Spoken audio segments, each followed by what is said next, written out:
I pledge allegiance to the flag of the United States of America and to the republic for which it stands, one nation, under God, indivisible, with liberty and justice for all.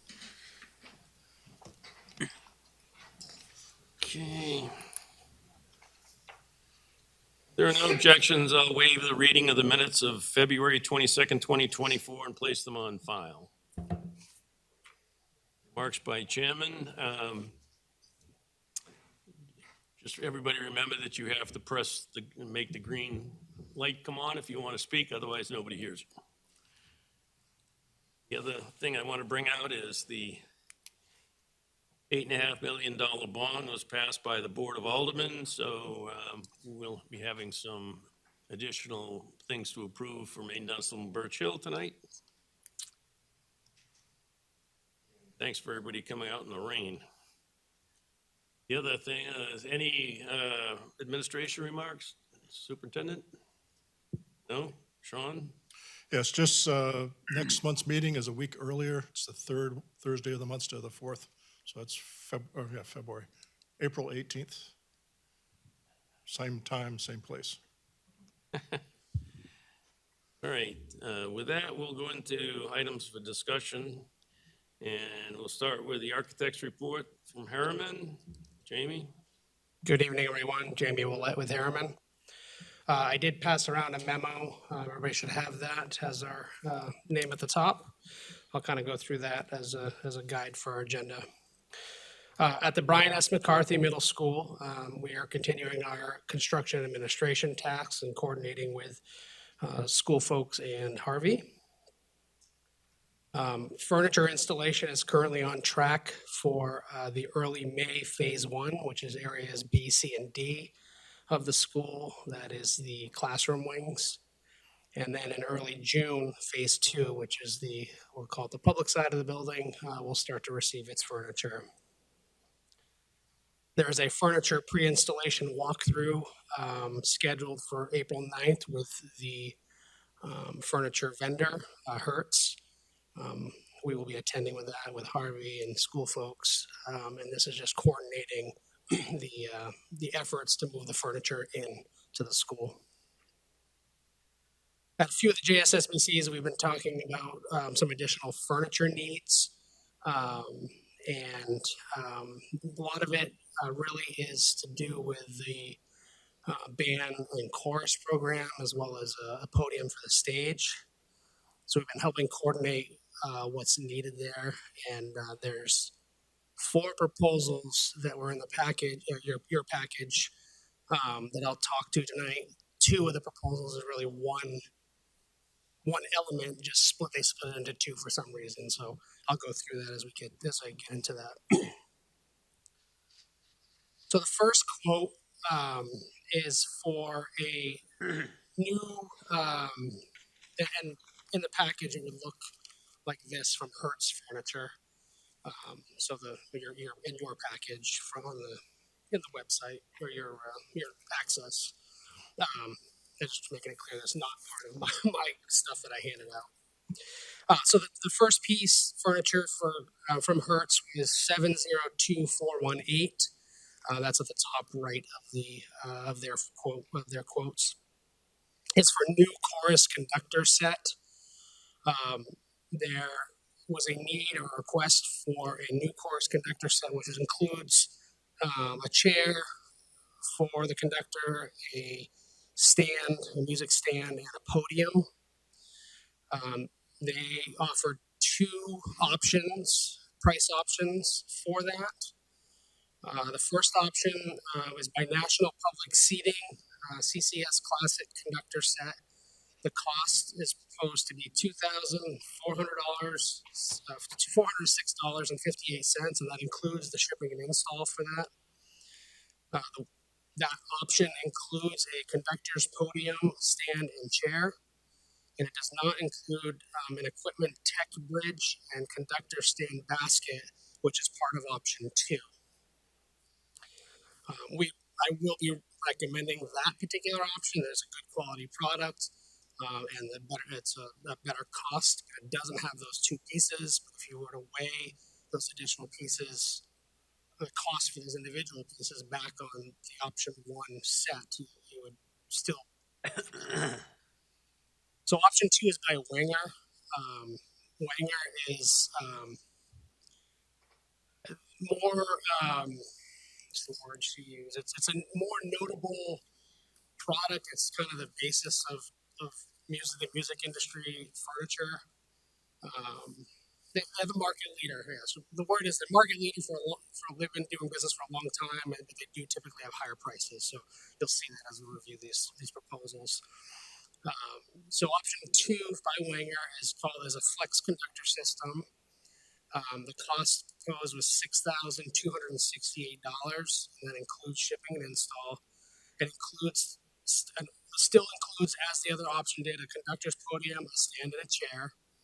But it had two additional components, which was an equipment tech bridge and a conductor stand basket. On the second page, or the second two sheets, I've included what those are, so people are understanding what they wouldn't get if they chose the other option. The Flex Tech Bridge is a piece of furniture that you can connect cup holders, tables, laptop stands to.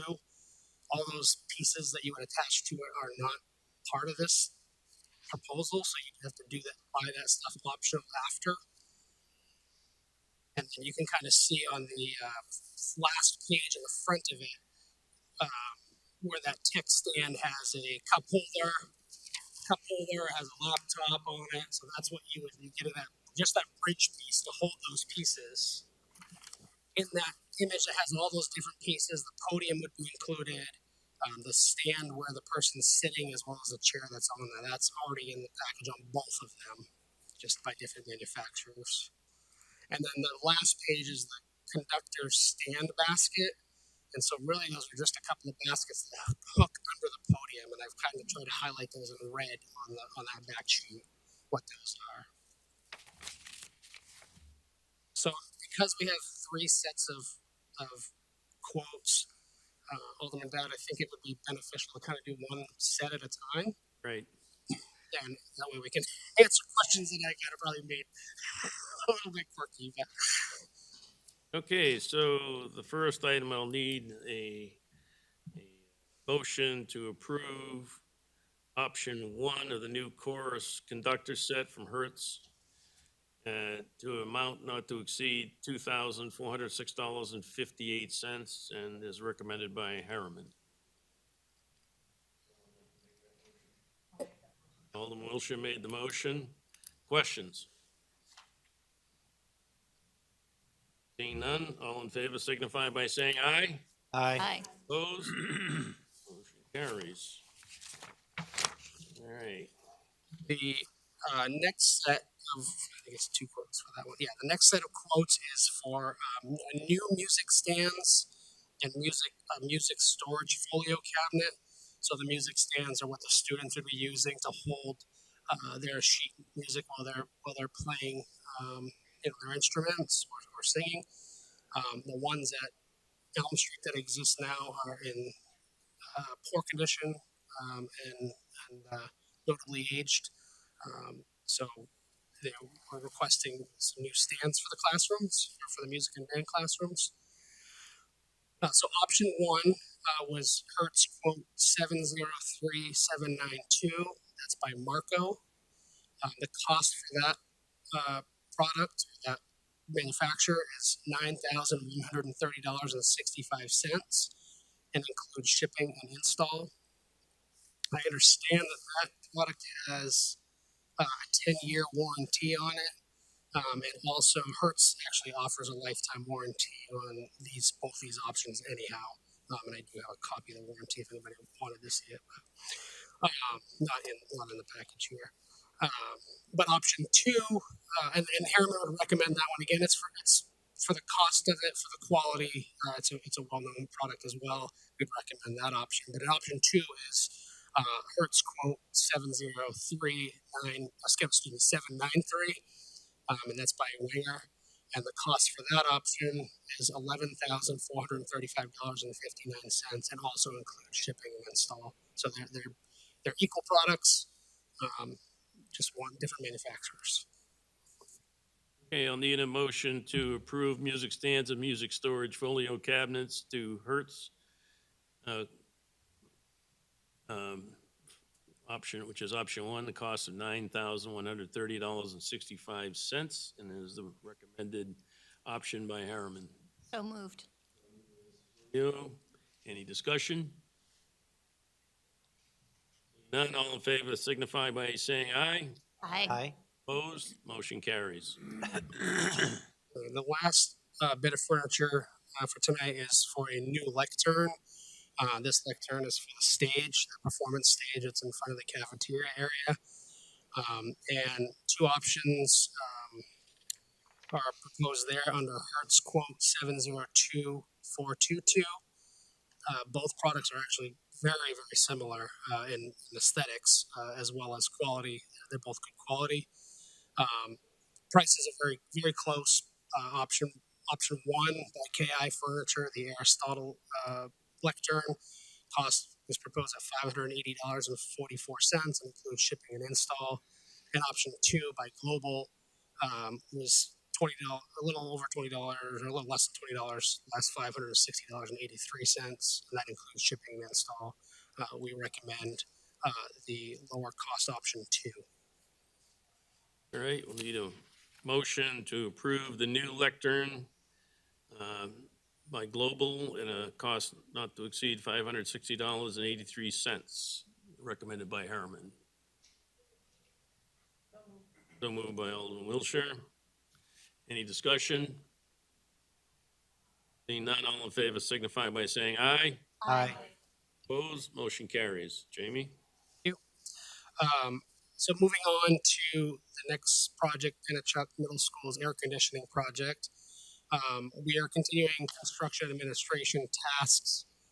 There's I have a question. What are we doing about the tech? Put your mic on. What are we? It's not working. What are we doing about the tech bridge and the conductor's baskets? Those weren't included in the option that we approved. right. Are they going to be additional? They would be additional. I will note that nobody asked for those pieces Okay. specifically. They were included in the proposal. Oh, okay. Okay. So they could be purchased though if the the teacher or directors decided they wanted those pieces. Okay. Thank you. So Pennachuck Middle School air conditioning project. Construction really hasn't began over there, but we are reviewing submittals and any questions that come in right now. So early construction administration tasks are on hand there. Moving to Birch Hill and Main Dunstable Elementary Schools. Also continuing with our construction administration over there, on-site visits and meetings and coordination of questions and submittals. And with the bond approval, we are submitting a proposal for some additional civil design services that were included in your JSSBC package. The proposal was this. There was a lot of additional site work being proposed as part of that bond work, and Harriman has some additional design services to perform the actual design for that work. So the scope for the civil construction work as part of that additional bond scope. The Harriman proposal fee is proposed at $11,800 total. It's split between the two projects, but a total of $11,800.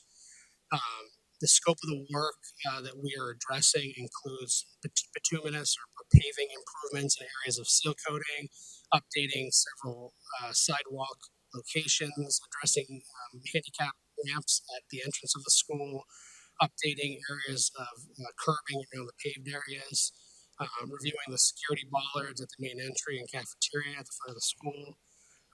Nashua School District will be providing bollards around the remainder of the school as part of a grant project. That's a separate piece of the scope.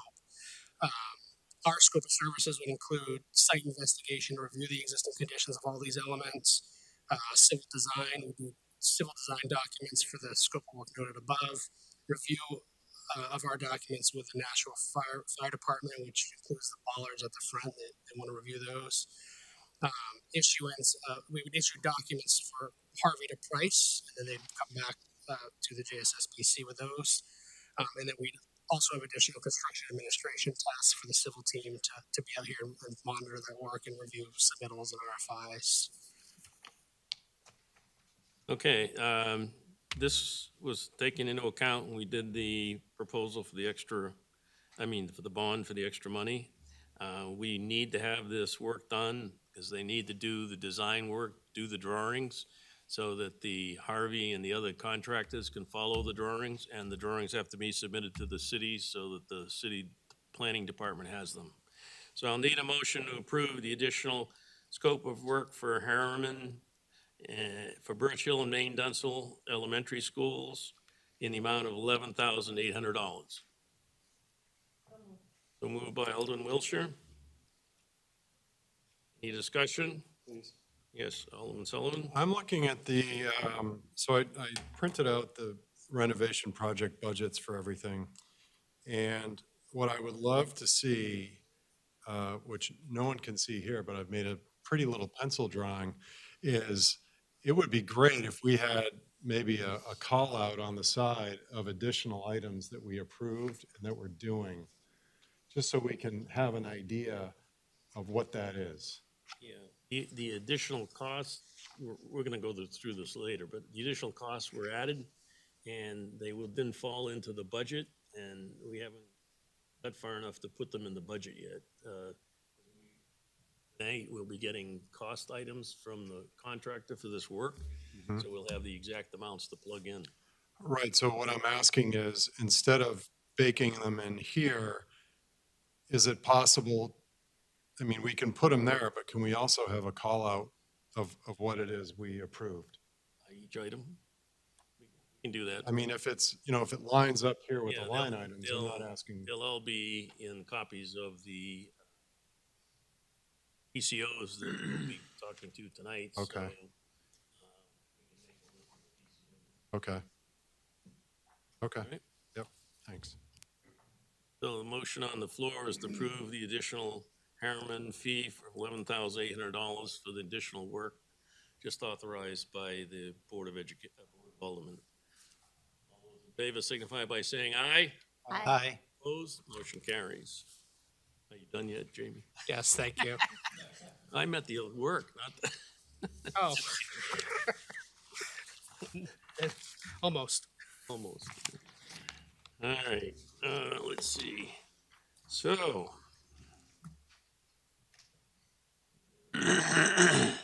All right, construction managers report from Harvey. Good evening, everybody. Ken Lemeria, project manager, Harvey Construction.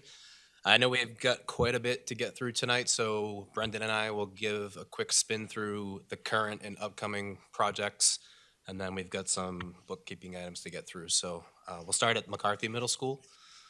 So just a couple of high-level milestones. I know Jamie mentioned the furniture and vendor date of May 1st, so that's the date that we're working towards.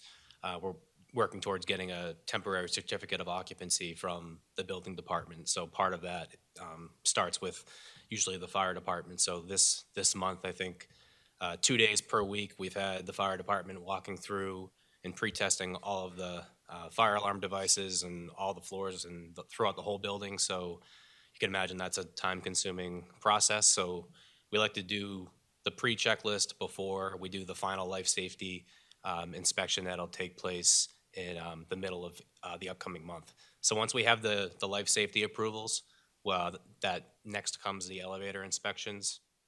And once we have that, we get the temporary certificate of occupancy, and then Mr. Smith and his team can start populating the building, getting things ready to shake out for school in September. So by the way, as we go through these, if you have a question on a particular slide, rather than going back, ask it when the slide is up. But I'll tell you, I was there today and was in all parts of the school, but the gymnasium was easy.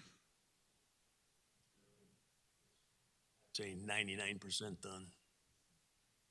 So again, this is all weather pending. We've been we've had a favorable winter, so we really were able to kind of work through the entire season. So right now, Severino, our site work contractor, is now fully remobilized on site, touching up all the final grades at the ball fields and working our way towards the school. The loaming process has started. I think we put down 2,000 lineal feet of granite curb this week. And we're just going to be eyeing the good weather to start placing all the sidewalks, working with the fire department to get the new emergency access gate in. We started the pavers in Area D courtyard, so landscapers started to mobilize. We had a meeting a few weeks ago with the landscaper to walk through any questions that the district had regarding maintenance, type of species of plantings. My Latin's a lot better after that meeting, so I think we're in really good shape. And I think ultimately the last thing that will be taking place at the exterior of the school after Memorial Day weekend, the track resurfacing and striping will be taking place. That's roughly a week to 2 week process. So that'll be the last thing that we do outside. So Morin's is our landscape, and we had one of the senior people, in fact, one of the owners, I think, is it? And like you said, everything that they do is in Latin. To us it's a tree. To them, it's just a name about that long. But they went through every bit of planting to make sure that we had the right items in the right place that would stay alive after the school's open. And so we made some minor changes. It will be administratively approved by the planning department. And if you can use your laser, there's 2 additional things that we added. One is we're putting additional trees at the end of Medallion to have a better sight view for the neighbors than at the back of the school where trucks and deliveries and everything are done. So there'll be trees and bushes there that was designed by Morin's.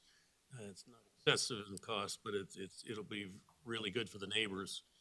And there also will be a fence from the fence that's at the end of Medallion, all the way down Medallion to the new emergency gate,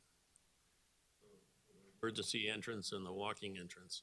And also on the left side of the I'm gonna put where we're putting the stuff for the new, right down, nope, right in there. We're putting there's a drainage ditch there, and I think we're putting a few things in there so that the owner of that house is looking at the drainage ditch. He's looking at some attractive flowering plants and a couple of, I think they're arborvitae, but they block things well. So it's not a lot of plantings, but that neighbor has been very good for all the construction and everything. So I think makes sense to give him something better to look at than a drainage ditch full of water.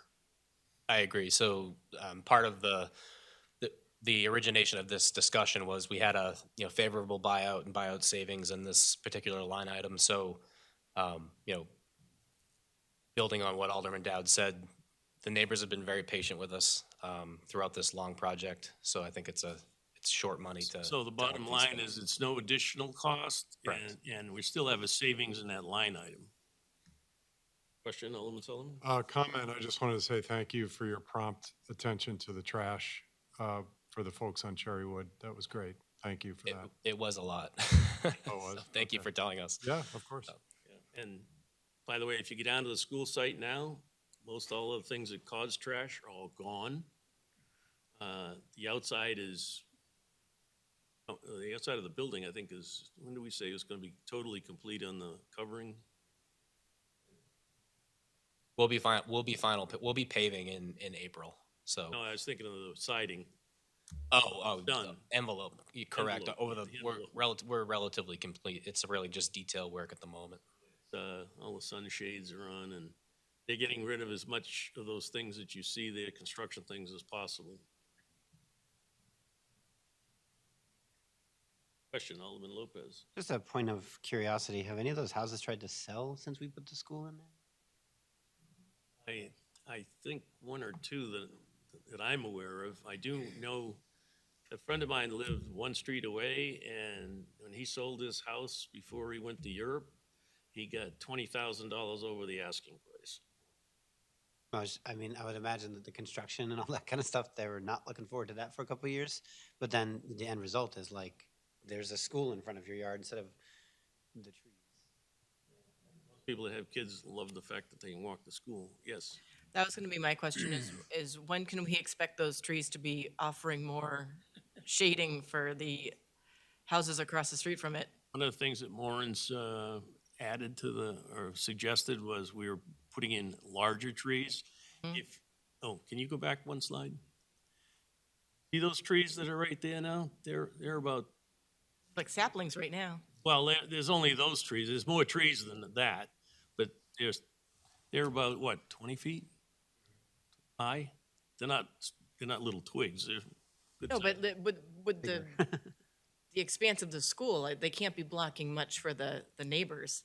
When will they start Well, creating cover? those are the evergreens. There are other leaf trees that are going in that will provide much more coverage. Okay. They'll grow to, I think they said 50 feet. Yeah, the change that was made where Moran's took Harriman's initial design and added larger caliper trees to address that point that you're bringing up right now. So you can get growth, a little more screening and faster.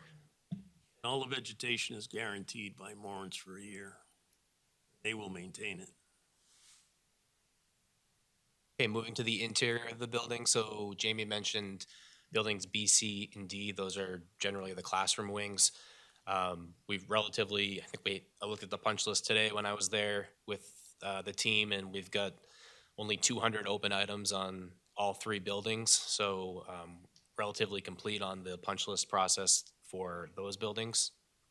I mentioned the fire alarm testing's ongoing in there, and commissioning will be starting in May. So for the most part, we're final cleaned in those buildings, and then when Mr. Smith's team comes through with the furniture, we'll do another pass through and close the doors until the teachers bring their stuff in for the fall. It was sounding the alarms today. There's absolutely no way if you're in that school, you won't hear it. And by the way, in that gym, the gym is, none of that things you see in the middle there, it's all gone. It's pretty much ready to go. Correct. Everything in the gym has been completed. We've got a few tweaks to make on the bleachers themselves. Just adding an automatic function to match Fairgrounds in Pennachuck for the railings. So we'll be addressing that, and then we'll be installing the projector screen over the next couple of weeks here. So that's really the only thing that's remaining in the gym. That change is being addressed by the people that put the bleachers.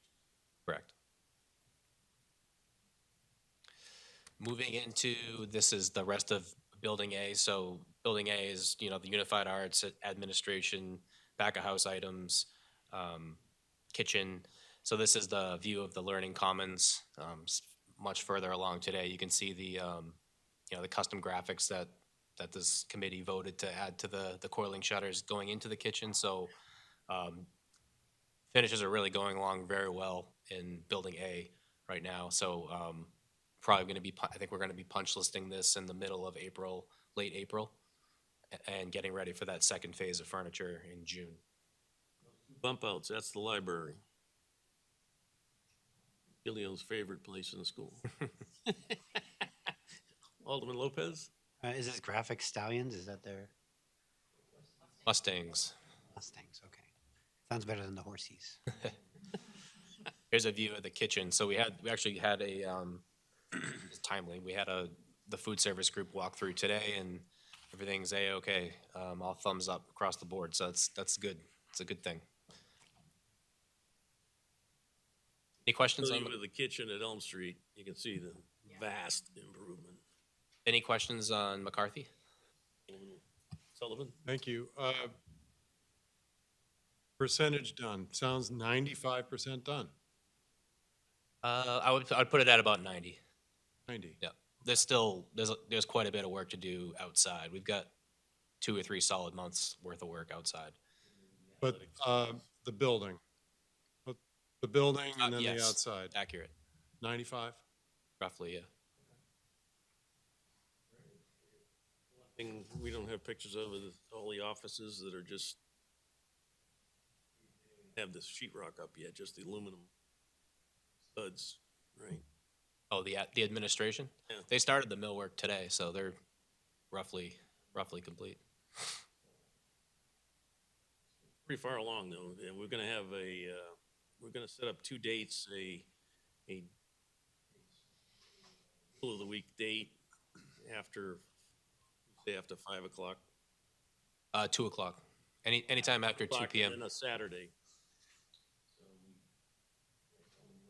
I'm just thinking about the classrooms and office areas, and I'm kind of a day late and a dollar short on this project, but when you're doing the engineering, the design and all that stuff, are you planning around Wi-Fi connectivity and then making sure that like the structural components don't result in like signal loss and that kind of stuff? Yes. Good, because I guess I'm like Hours 2 on years that late here. Well, so this building in part of, I won't speak for Jamie, but I will, I guess.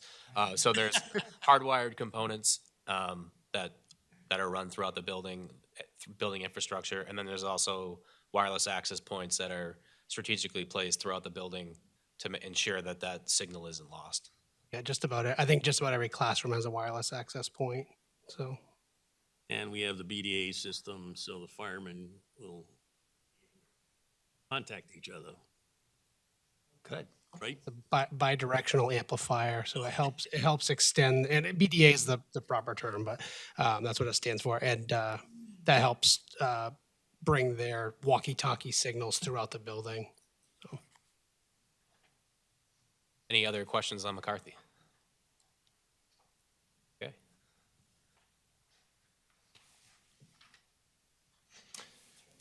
Hello, everyone. Brendan Orell, Harvey Construction. Give you a quick update on Birch Hill and Main Dunstable and where we stand on these 2 projects. So the last time we were here, we were talking about the client move out that was taking place. We had several weeks to actually allow the faculty, staff, and students to move over to the finished spaces in phase 2. So once February break opened up and the students let out, we put up a series of temporary walls and our barriers, and EEI and their team began cut, cap, and make safe for all of the mechanical piping, HVAC, et cetera. And then as you can see in the images on the left there, we started immediately with selective demolition throughout the spaces. Cleared the spaces out in a very short manner, so what you're seeing blurred out in gray behind the screen is actually what was there before. What you're seeing on the left is what it looked like about 3 weeks ago. Next, we began doing all of the underground infrastructure. This is for floor drains, water fountains, bubblers, sinks, etc. So a big undertaking, especially over at the Birch Hill School. This area right up here was actually filled with massive stones and ledge as they excavated out this portion. So as I've described on the left here, you really start with cutting the slab open. EEI comes in and does all of their underground infrastructure after we've dug out the dirt. And then we get that all inspected, do pressure testing on the pipe, and then we backfill that, put down a vapor barrier, which is what you're seeing right here in the top right, and then we fill it in with concrete and create a new floor. A lot of other things going on as well. So some of the behind the scenes work that you don't really see is a lot of the steel infrastructure that goes in. So one of those items is the handrails, which I've shown pictures of previously. There are 5 staircases at both schools. We've actually completed all 5 handrail replacements. We did not intend to do 2 of them until a later phase, but we were able to grab them and get a little bit ahead of schedule, which was great. What you're seeing in the top right here is this penetration is a view of this penetration below the floor. And that is the steel frame which Jamie and his structural team designed to support those new openings. And then as you'll see on the next slide, EEI and their team comes and puts all of their ductwork and all of their infrastructure in to start making the building come to life. Jumping to the outside a little bit. So big undertaking. We had a series of asbestos abatement that had to take place for this phase. there were 16 windows being taken out, 8 at each school, and every one of them had to be abated. So we ended up performing that work on a Saturday and a Sunday to keep us moving, keep us on track. Additionally, as part of this phase, we are cutting in 2 new masonry openings and putting in 2 new storefronts to create brand-new windows for the classroom spaces. Explain what storefronts are, because Storefront is a fancy term for window. Big Like window. the front of a Big store? window. Correct. Oh, So one thing that we did run into that was a little bit unforeseen, which we'll actually be dealing with next weekend, is over at Main Dunstable, there is the block wall and then the brick that wraps the exterior. And between that, you have insulation. And back in the day when they'd build these buildings, they would adhere that insulation with glue, and all of those glue daubs are asbestos laden. They are not asbestos laden at Birch Hill. We did indeed test both schools. So that work will be taking place on a Saturday and Sunday at Main Dunstable to keep us on track with that exterior demolition. So we were able to use some allowances to release that additional unforeseen asbestos abatement and keep that on track. So no increase in costs. We were able to take that on.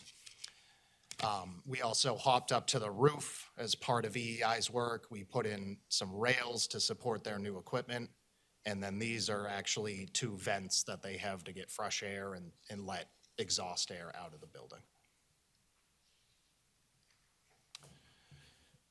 Moving back inside, so after clearing everything out, and EEI started bringing in all of their ductwork and infrastructure, and even some refrigerant piping, as you can see up here. We started framing the walls around that, and that's what you're seeing in these images. So door frames have actually started to populate in some of the masonry openings. This is what we do to get those door frames in. Take open the wall, rip it open, and it's called toothing in is the process to bring in all of this masonry. Another thing that we ran into that was really unforeseen up in the top right-hand corner. So the slabs at these 2 schools, the concrete slabs, they had been, flooring had probably been replaced 1 or 2 times in the past. And what had happened apparently was just putting new glue on top of old glue. When that happens and you start stripping it up multiple times, you end up basically ripping up chunks of concrete. Now you can't put flooring back down on that. So we do include floor prep allowances to ensure that we can prep that floor. And what we've done to ensure that it's a really sound installation is actually grind the floor, and that's giving us a much better installation overall. It's come out really, really well, but very time consuming. Alderman Sullivan? Would you mind going back one? I had a question on the roof, because we have to redo the roof and Yes. putting up the vents and whatnot. How does that affect the roof replacement? So what they do for that is, so typically they'll bring their new insulation, vapor barrier and everything out. They bring it out a series of multiple feet per all of the architectural details that Jamie provides to ensure that we provide a sound connection if we weren't replacing the roofs to the existing membrane. So to answer your question simply, it has little to no effect on our replacement of the roof. We just tie into the new roofing that we've put there. The one benefit we do have, though, to that point is there's 3 or 4 more roof penetrations and roof, taking off old equipment, sealing up the opening. That's taking place down on the main level, and that won't take place until October. So tonight, we will be presenting a PCO for the roof replacements. If we start that work, by the time we get down there, we'll actually be doing both things in conjunction.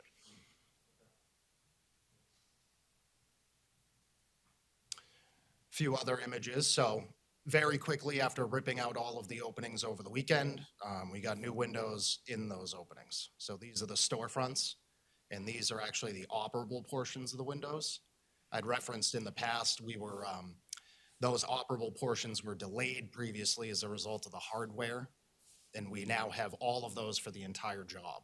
So they're sitting in a storage container on site, and once April break comes, we'll go back to the phase 2 area and install those operable windows as well. And again, the windows on the first floor of the two schools is bullet-resistant glass. That is correct. All of these windows right here and those right there as well. The upper level is not that glass. So some of the things forthcoming. So we do have quite a bit of miscellaneous interior asbestos abatement for flooring, mastic, and various items we've run into. That will be taking place over April break when students, faculty, and staff are out. Matt's team is working very hard now to actually bring in all of the in-wall mechanical, electrical, and plumbing and rough that in above the ceiling. They've made a tremendous amount of progress over the previous few weeks. And once they get all of their inspections done in the walls, we'll start drywall and finishes. And we are also working on now replacing the precast sills, which was a previous PCO number 2. So those have actually, several of them were installed when I drove by Birch Hill prior to this meeting. So those are all taking place as well. And then over the next few weeks, Matt will be bringing in all of his large air handling unit equipment. He has all of his dates lined up over the next 3 weeks. So that'll be all the infrastructure we need for phase 3.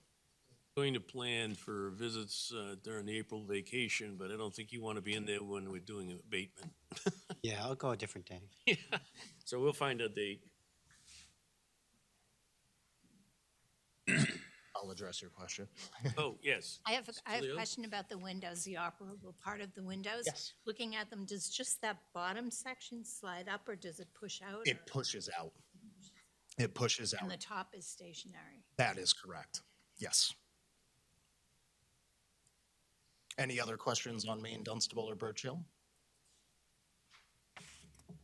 Quick update on the Pennachuck Middle School dehumidification project. So as Jamie had mentioned, just working with his team on any RFI submittals that we run into. Brendan, did you want to, guy for Birch Hill, Main Dunstable, say anything before you go to Pennachuck? Realize he was here. Thank you. Snuck in. Have anything you want to say, Matt? I think you covered it. The rigging is the big thing that we have coming up and scheduled for these next couple of weeks. So I think we're. Mike, you gotta look at Mike. He can't hear you. Just repeat what he said. Yes. So Matt has nothing to add. He said that it's a big push to get those units rigged into the spaces. So Harvey pretty much covered most of his items. We've been working well as a team, so. Okay, moving on to dehumidification. So submittals and RFIs ongoing with Jamie and his team. We have all of the mechanical and electrical equipment secured. All of the final permitting was secured. We assigned a site superintendent to the project. I was actually on site with him yesterday, and Mr. Smith's team, Gary Connors, setting him up in this location down here as his field office. And then we will get going in this area come April break and then start tackling the project. So a lot more to share in the coming months. But as Jamie had said, very little work taking place at this point in time. Just a lot of behind the scenes things. Any questions on dehumidification? Tonight, we will be, Keith Kelly here will be presenting a GMP or guaranteed maximum price for the Dr. Crisp Elementary School security upgrades. So I wanted to take a moment just to walk you through the overall phasing, logistics, give you an idea of the time frame of the project, just a quick overview. I sat down with Mrs. Before you start, originally we were looking, there were 3 schools that don't have security vestibules. One, we're not sure what Board of Ed's doing with it yet, without naming it. The other one, the architectural work came in, it was far too expensive, and we're exploring a much less expensive alternative, which we haven't got yet. But we have the funding and we're all set to go on Dr. Crisp. Since New Searles is the school that you're referencing, is, which is in Ward 9,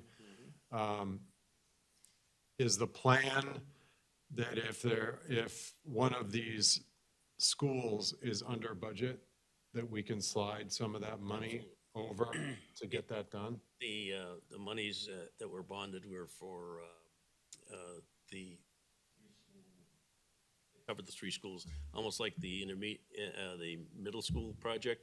It can be used for any of the three schools. If we need additional money, we may have to add to it, but any monies that we save from Dr. Chris, already approved money, can go to one of the other schools. Right, but if we, okay, so maybe I'm just gonna repeat what you just said.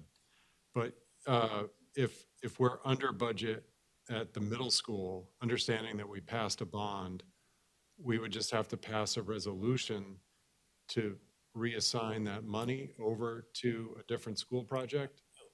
Well, you can't take money that was bonded for the middle school project and just automatically transfer it over here.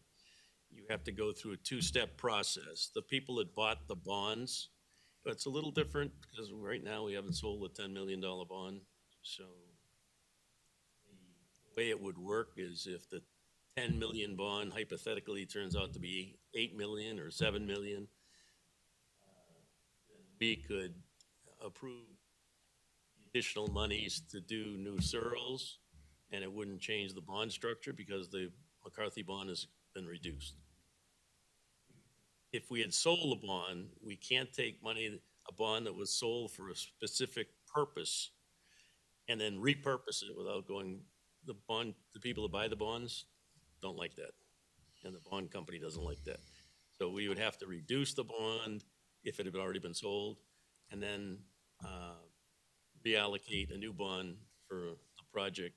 I mean, monies end up being the same, but it's just a paperwork exercise. Okay. Sorry to dwell on this. So it's where we are, because people want to ask, people want to know. New Searles, we're investigating a lower cost option. Figure out better language on that. And then we have to figure out how to source fund it. We have no idea. The reason it was so expensive on the other option is because we were physically adding to the building. Yeah. Because of the classroom utilization at New Searles, looking at using one of the classrooms. It'll be just as secure as the other design, but it'll just be less physical construction to the building. I understand. Get the design, I can't tell you what it is because we don't know it. What do you have? Would you venture a guess as far as when we would know if New Searles could happen or not? Ron, when are we meeting again with? I would say we're going to get a preliminary design from them within the next month. And then, I mean, it's not going to happen this summer, I don't believe. I mean, first of all, you need to move the money and do what you do. So you're probably looking at summer 2025. Summer of 25. Okay. I mean, if we can move it up, we will. But you'll see when we go through Dr. Chris, what's involved in when you do it inside the existing building. Yeah. So, All right. Thanks. Ms. Bishop? So I have a question about that, because I actually thought that we were going to be having a pretty in-depth conversation about all of the budgets that we would be We are. reviewing those tonight. I'm a little concerned about taking on a new project with the hope that maybe we move money around later on. I feel like we just got out of a situation where that exact same thing happened. I wonder if we want to pump the brakes on this. We haven't even had our conversation about what the elementary school redistribution is going to look like. We don't know if New Searles is going to have more students, less students. We're running at a capacity here where we need to make some decisions.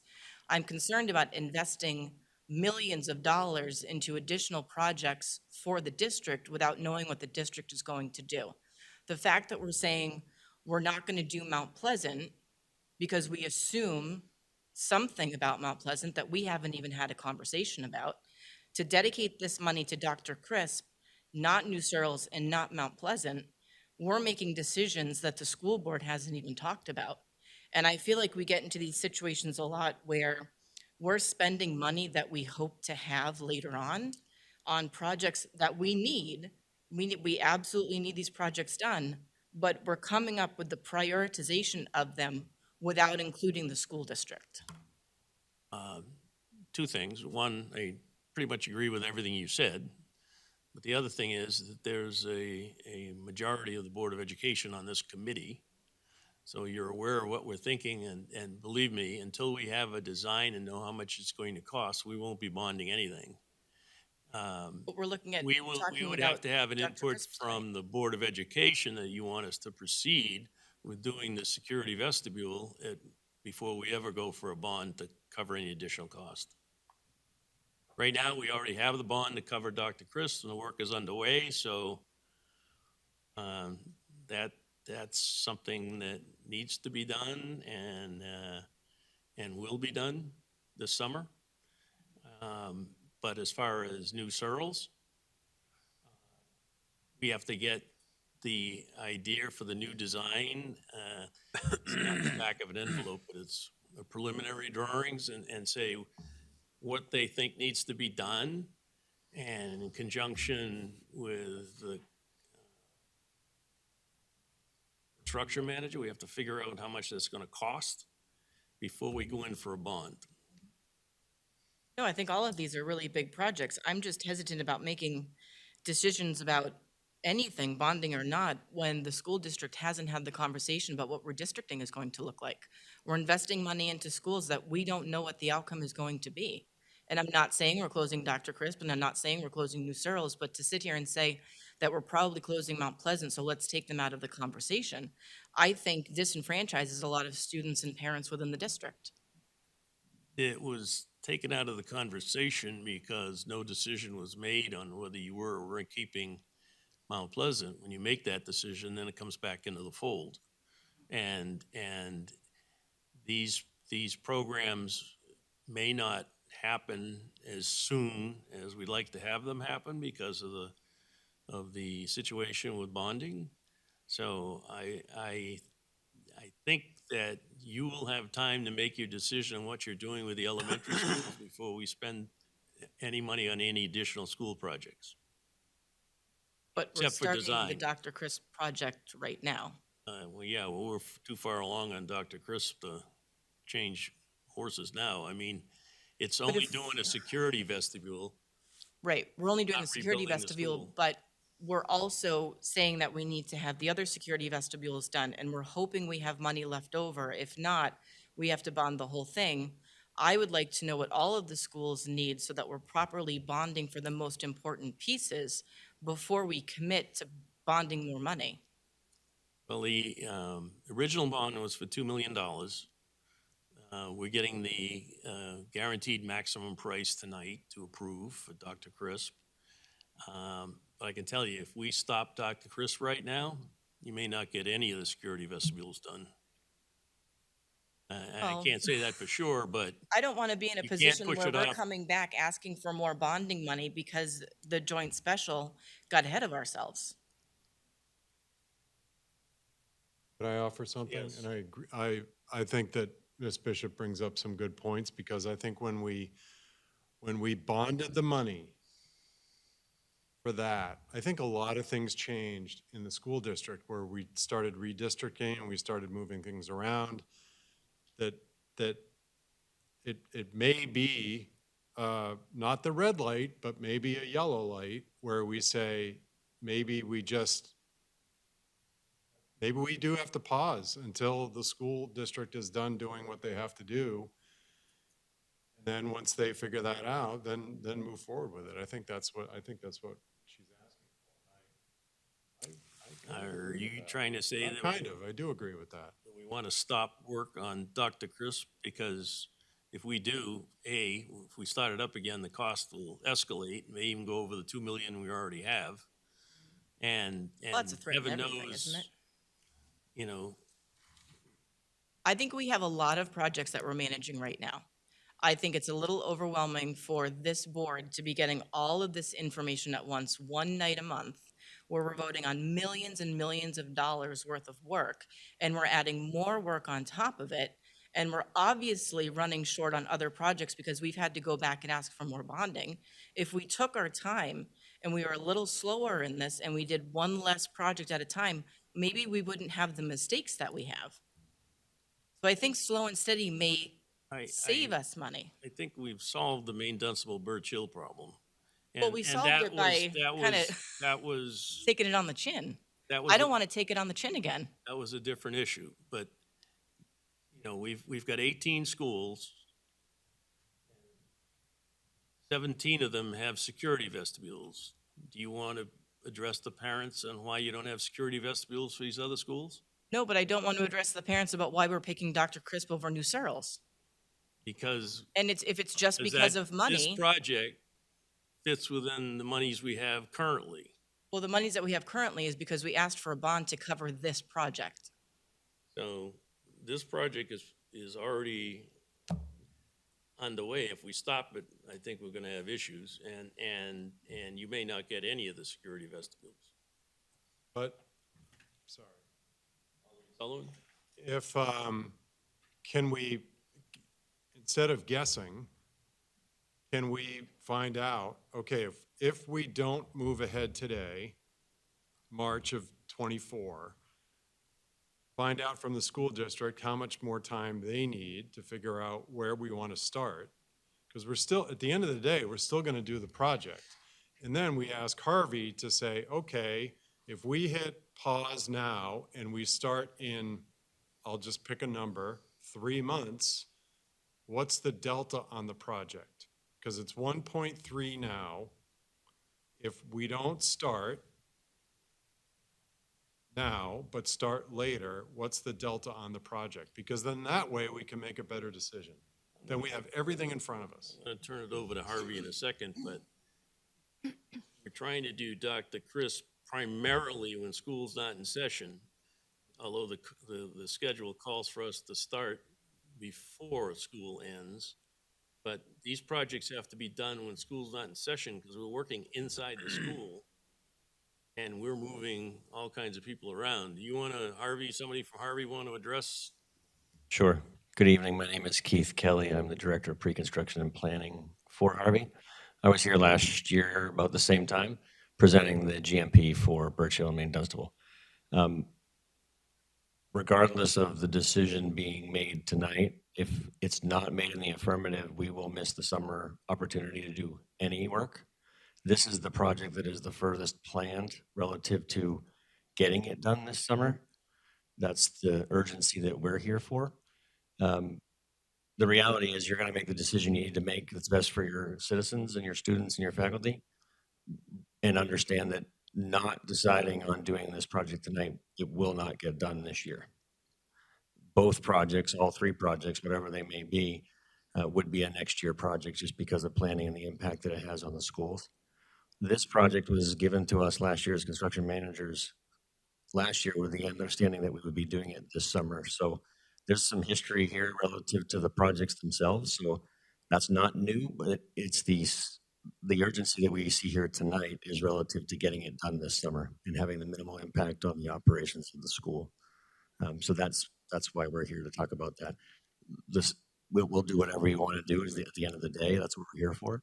But that's why there's this push, because if it's not done tonight, it will not get done this year. Ilio? I'm just a little confused. So you mentioned that there was a bond for 2 million. Was that to do all three of the schools for the vestibules? Originally, but prices, that was way back, and prices and scope of work escalated, and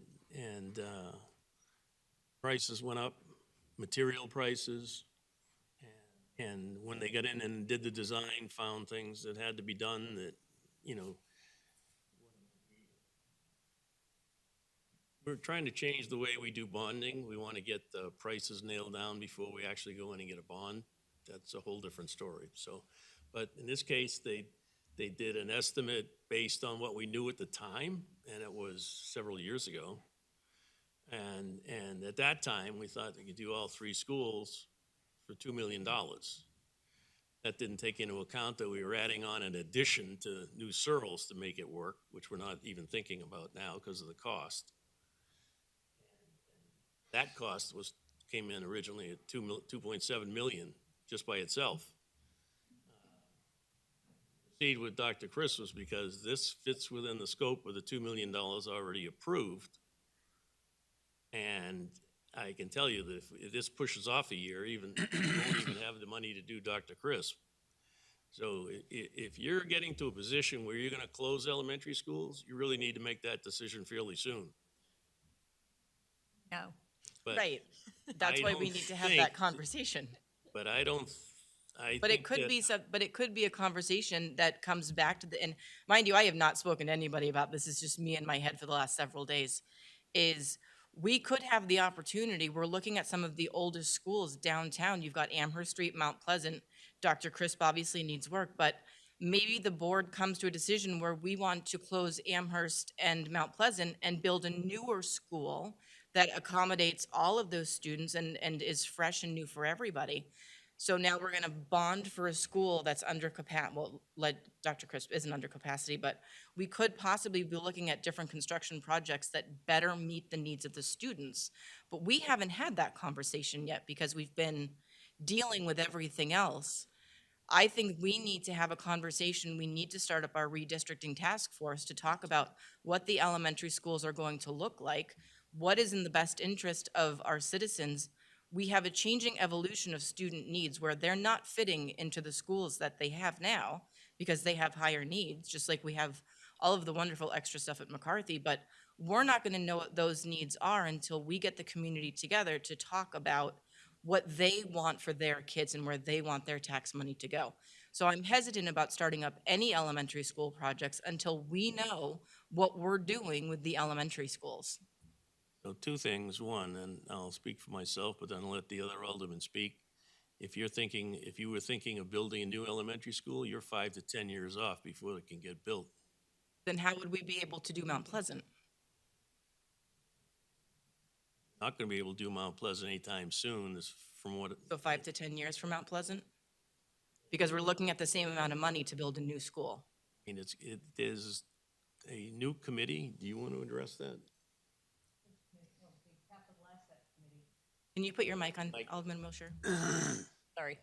So the mayor and I have appointed a capital asset committee to look at bonding over the next 5 years.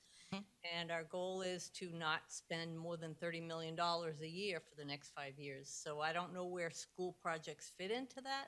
Well, the Probably- last budget for Mount Pleasant, that was 2017, was at $21 million.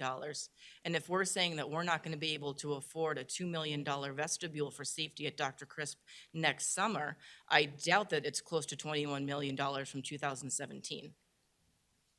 I I'm- think we may have hit your $30 million mark. I'm also on the Capital Improvements Committee, same projects that we're talking about in both committees, and I sat in on the ad hoc committee. City has about over $600 million worth of projects to do. And I can tell you a new school, and even these other security vestibules, aren't in that planning right now. And so there's a number of things that are high priority items that are gonna be done near term. And when you could get another school project fit in, like if we waited and wanna do all 3 security vestibules, it's gonna be some time. If you're gonna close a school, once you close a school, you lose that building. It's gone. Right, and it's sounding very clear that we can't afford the Mount Pleasant updates that we need to do to keep it open. So we need to have a conversation about what we're gonna be doing about the elementary schools. If we're gonna be putting more students into Dr. Crisp or Amherst Street, we need to reallocate funding to go there to accommodate the students that we're moving around. Yes, Alderman Lopez? I would politely recommend to President Wilshire that we consider having the president of the board on that committee, considering how many buildings and likely capital improvement needs the Board of Education is going to have. And for my part, it doesn't. It sounds like if the Board of Education is saying that they don't want to proceed with this project, we might not want to spend the money on it, especially if they're hesitant that it would even be necessary. What does that look like? We haven't sold the bond yet? No, the $2 million bond? Yeah. Don't know, probably not, but we've spent money on this project, which has to be covered by something, so it's gonna come out of that bond because usually before we sell the bond, the money's is covered under the city's cash. So they don't sell the bond till they have to replace the cash. It's complicated, but, so we would basically lose monies that have already been spent on design and Harvey and everybody on this project. It'll be gone. Well, we have many other projects going on. We'll still see them. Yes, I mean, they're not gone because we're They'll working be on fine. several other schools. We have to pay for it. We're I mean, kind of as in far debt as- to Love you us. As guys. far as this project. Harvey loves us. Right. Just can I finish before we get too far? To that point that was just made, maybe we could look at, see if there's overage from other projects that might be possible, depending on what the restrictions on the bond are. But would we be able to start formulating a strategic plan for the JSSBC in combination with the capital, the capital improvements committee ad hoc? Hoc committee. Yeah. Could we come up with a forward-thinking timeline and maybe assign a working group with both boards to work on that in the interim so that we are not trying to plan for the whole school district and the city in our 1 hour, once a month meeting, but we are making sure that the members here have an idea of like, okay, well, this is the 2024, this is the 2025, and these are things that are looking ahead that we might want to do. Yeah, I mean, if you're thinking of adding on to Dr. Chris, I'm not sure there's any place that you can safely add on. And Well, we don't know anything because we haven't had that conversation. so I would. We need to have that conversation before we make any updates to any buildings. If we do not want to approve the continuation of the Dr. Chris security vestibule right now, then we will stop work. We'll have to pay the bills that have been incurred to date. And I'm sure of Harvey's work schedule because they were all planned out to get started.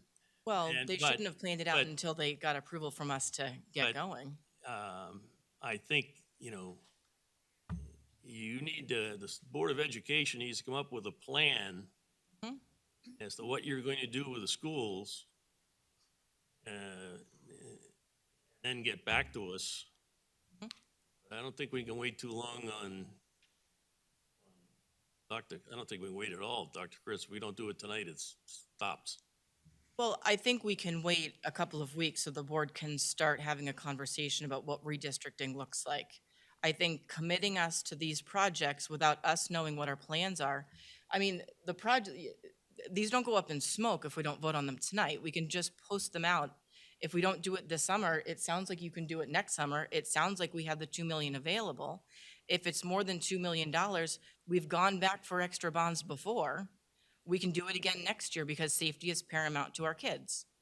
But we can't make these decisions if we don't know what else we're doing. Amen. Yes, I want to put a finer point on that. Safety is a priority for the kids, and financial accountability is important for Nashua. I think we have to check both boxes. So I just wanted to add on to your point. My ask, I'm sorry, sir, I forgot your name. Keith Kelly. Keith Kelly. What's our window of opportunity here? I mean, it's Thursday night. I highly doubt if we say yes to this, that the people are showing up at 7 o'clock tomorrow morning to start this. No, there's some work that goes in before they show up. but Sure. That work is ready to go. Okay. So what is our window of opportunity? When does that close? If we miss that deadline, that now this gets punted to next summer, what does that timeline look like? So we're up against a couple of things. So the proposals that we've retained and intent to awards that we're going to be in front of you tonight are contingent upon a deadline of that proposal. Once we get beyond typically 30 days, the proposals are no longer valid. Okay. So that's one part of the equation. Brendan is working on schedules and understanding that side of it and procurement of equipment. So it's a deeper conversation to have relative to, okay, do I have 10 days? We need to regroup with our team to be able to do that. I would say that we've got 10 days, but I'm speculating in this conversation in the moment. But it's subject to those 30-day deadlines on most of those proposals. Some proposals these days are good for 5 days. So that's what we're up against. So you have a variety of deadline. It's not 30 days. You can't say, so I- if we I did can't this in April, you don't feel comfortable with that? No, because we're due to be out there with our first phase in May, April vacation. I don't know, where are we at, Brendan? So really, the big piece to it is there's a design build portion of this. So coming into the office area here, your fire alarm is in there. Once we touch that fire alarm panel, you can't, it's not addressable. So basically, Nashua Fire Department dictates that you update the entire thing. So the way that that was carried from the design documents in H.L. Turner is that is a design build piece. So tonight I have a recommendation package for the electrical communications and security. A piece of that is the engineering of the fire alarm system. If that gets pushed out, then that pushes out my ability to get their shop drawings.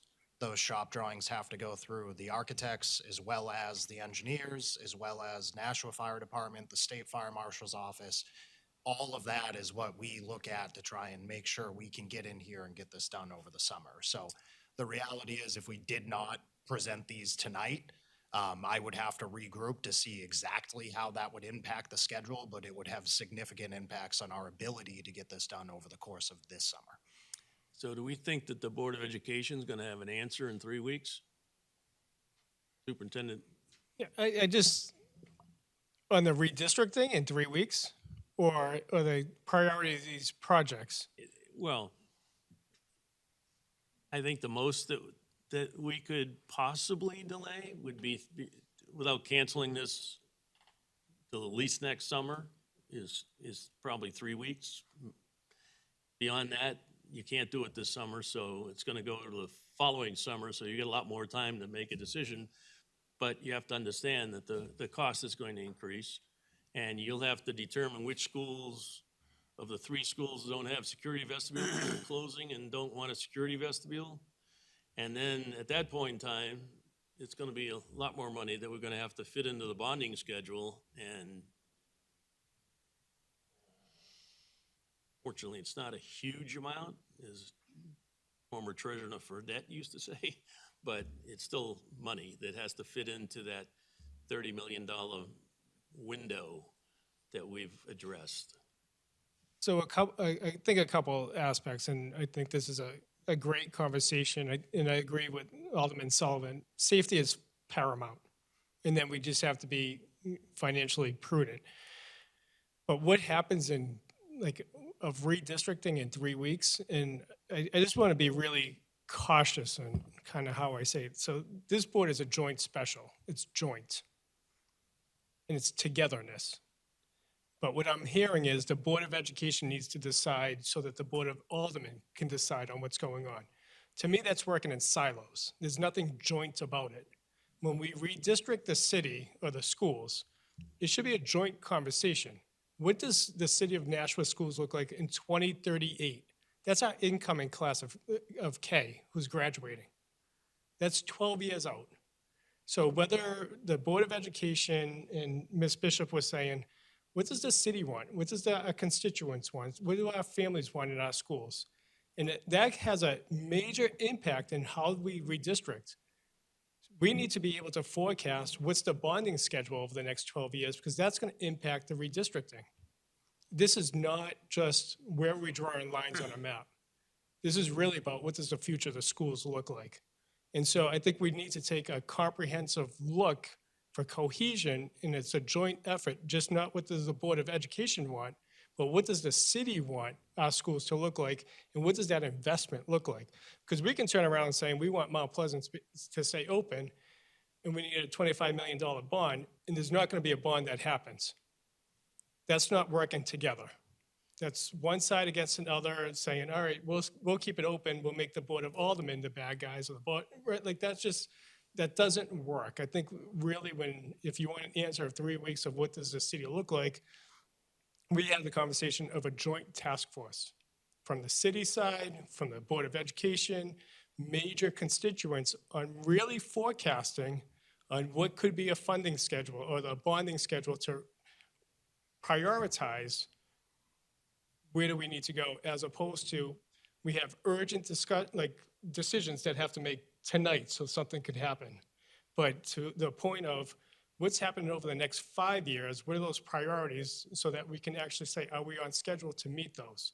It just seems like over the last couple of years, it's one project after another without actually saying what's going to happen in 2028. Are we ready? Are we prepared for that? What's the forecast? Is the funding going in there? It just seems like we're drinking out of a fire hose. For the redistricting conversation, it needs to be a citywide conversation. I think someone from the, city government, the town planner, the city planner, again, what's the forecast, what's the vision of the city, of how we recruiting families in, is going to have a major impact on what our schools look like. We're under capacity now, but if we think through all the city's efforts of recruiting new families in, is going to have an impact on the redistricting lines in 5 years.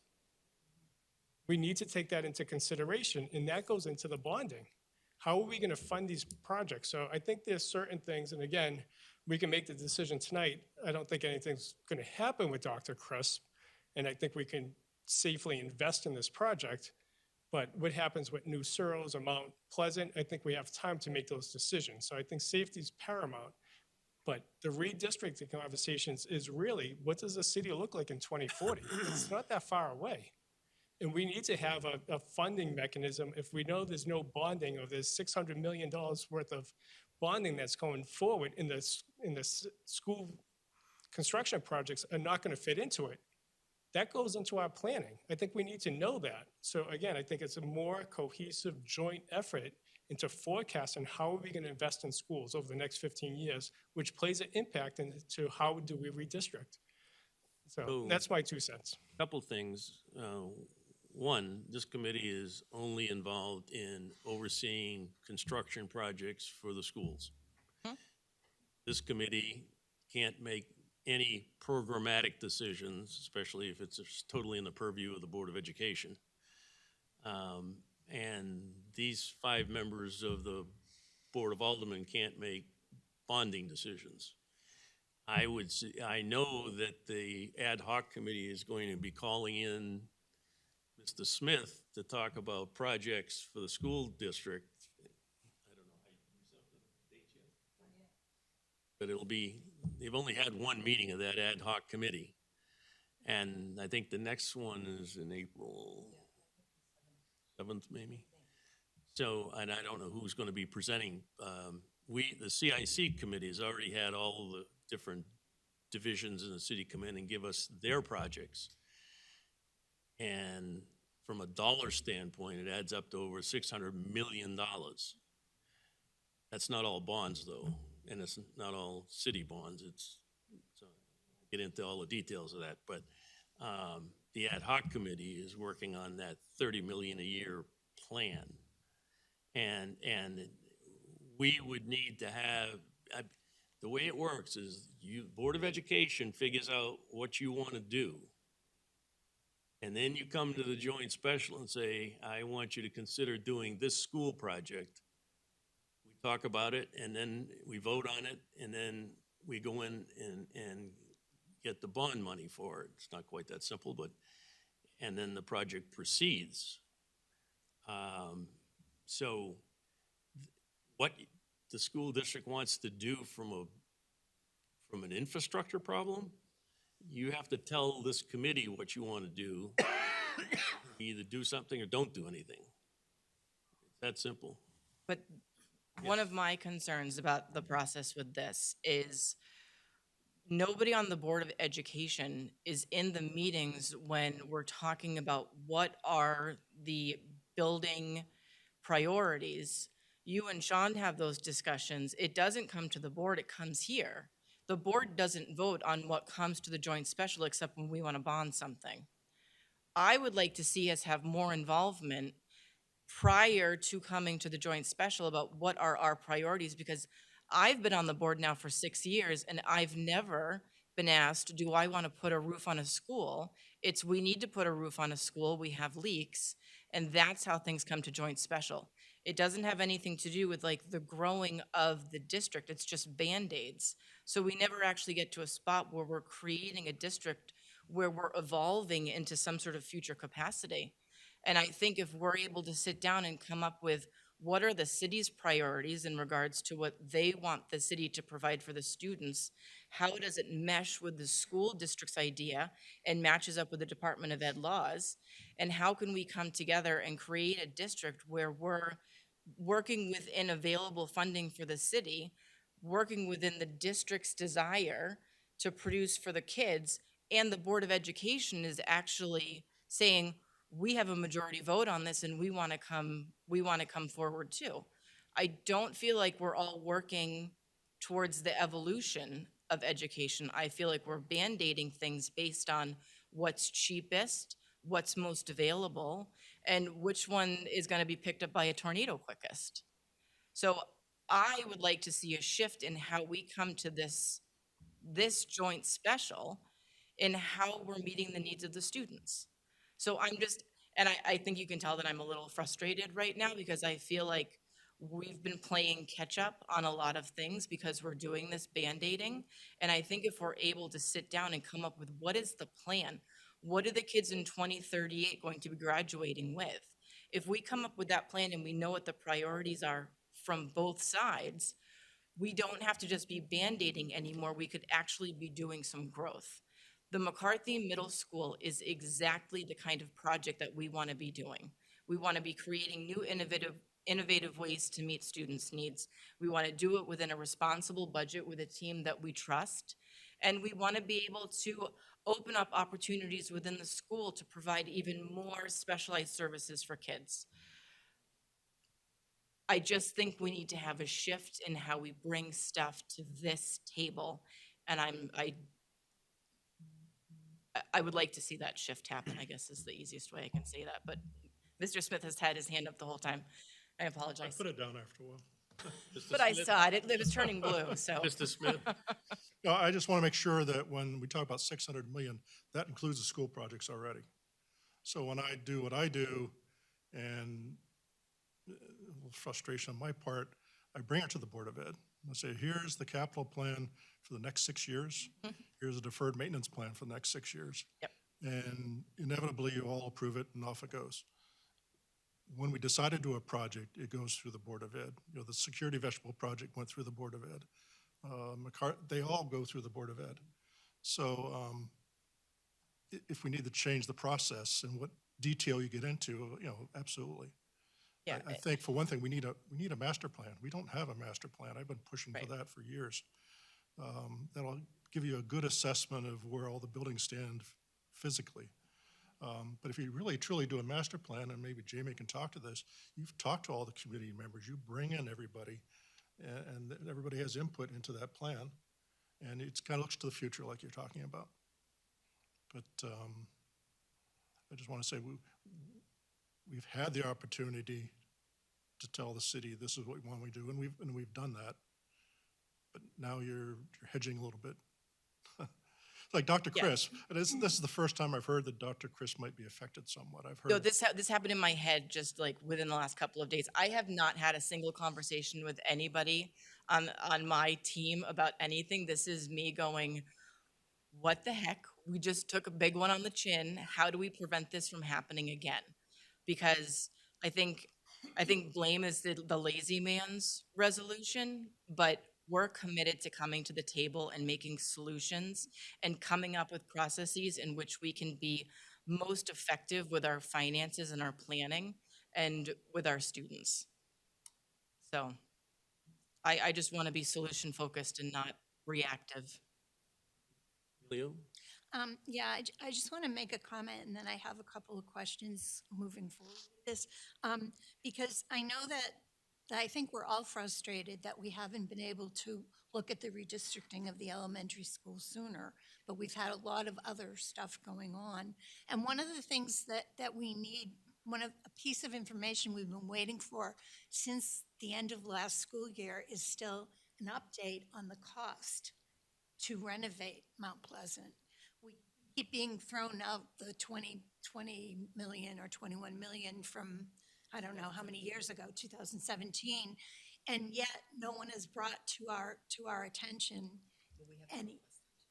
Could I respond to that real Yeah, quick? sure. I don't want to interrupt, but we asked Harvey to look at the costs. So yes, they did the original estimate back in 2017. 2 years ago, I think I asked you to do it again, update it for me. And then, the price went from 15 million up over 20 because they came up with a new number. So we've done, it has been updated. It's not just 2017 number anymore. And I can send you the hyperlink. Sean did an excellent presentation about all of the list items that needed to happen at Mount Pleasant, what the price cost was in 2017 and what the estimated price cost is now. He did that just last summer. For some reason, I never saw that, so I do right here. apologize to you. But, There's a whole packet of Need to know, information. I'm not gonna share it with you. no, but, it was my understanding all along that the 2017 estimate was the 20 million or the 21 million, and that hadn't been updated. So I apologize, and I would like to look at that if it's somewhere I can easily access it. It's on the district website. Okay, and that's fine, and I'm glad to hear that, thank you. But my two questions are in moving forward with what we're discussing right now. It looks like it's going to cost $1,303,173 to do the security work at Dr. Crisp, is that Yes, that's correct. the total cost? Okay, and we do have $2 million. I'm sorry again. Oh. We just kind of glossed over that. That is just the hard construction cost. That's Harvey's cost. Yes, Look at the bottom line. I summed it Okay. to $2 million because that's what we have. So it's going to come up to the $2 million. We have to pay the architect, we have all those other costs too. We have 450,000 of contingency if everything goes according to plan and there's no unknown unknowns that pop up. So, Okay. the real cost of the project may be closer to 1.5 if we don't spend any other money.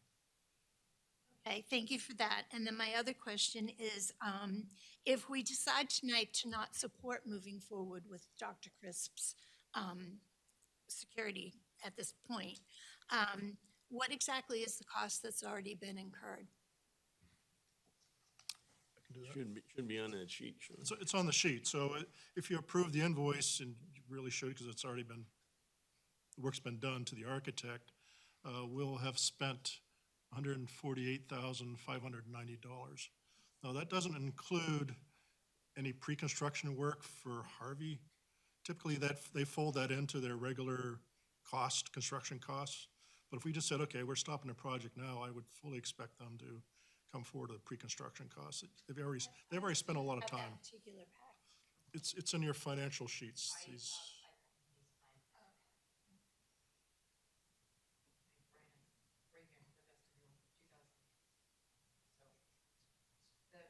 The invoice that's in here now is for $2,640.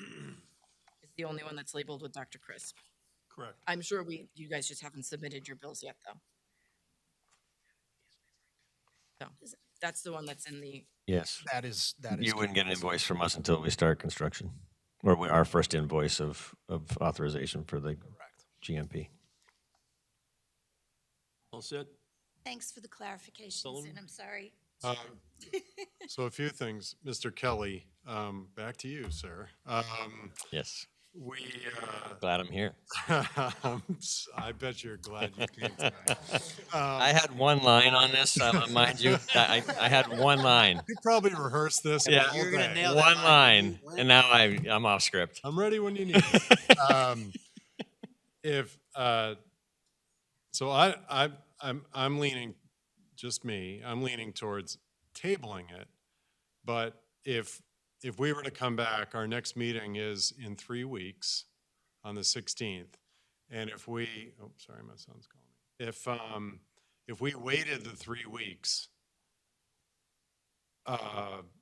do we miss the opportunity to do it this year? So I'll answer that question.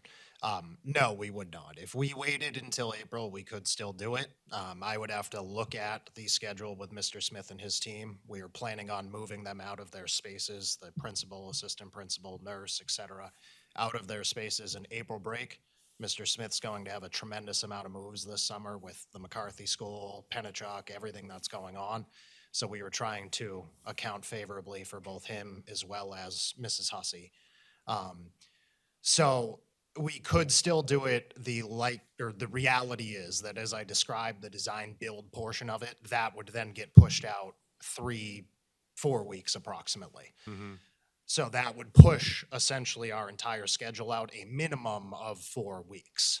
I would also have to look specifically with the subcontractors because now we're coming forward with recommendations. So these subcontractors are thinking that I'm telling them I'm going to recommend you, and if approved, then we would be able to move forward.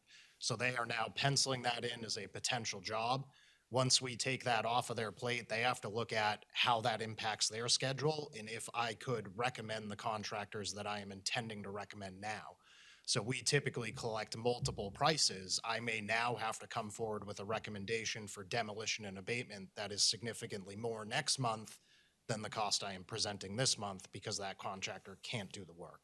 So there's a significant number of factors, and I would have to sort of know that we would be looking to move forward with it in April and map everything out, get back with Mr. Smith and his team and see if we could truly tackle this summer. So it's, I'd say 85% confidence that if we tabled it till next month, we could probably do it.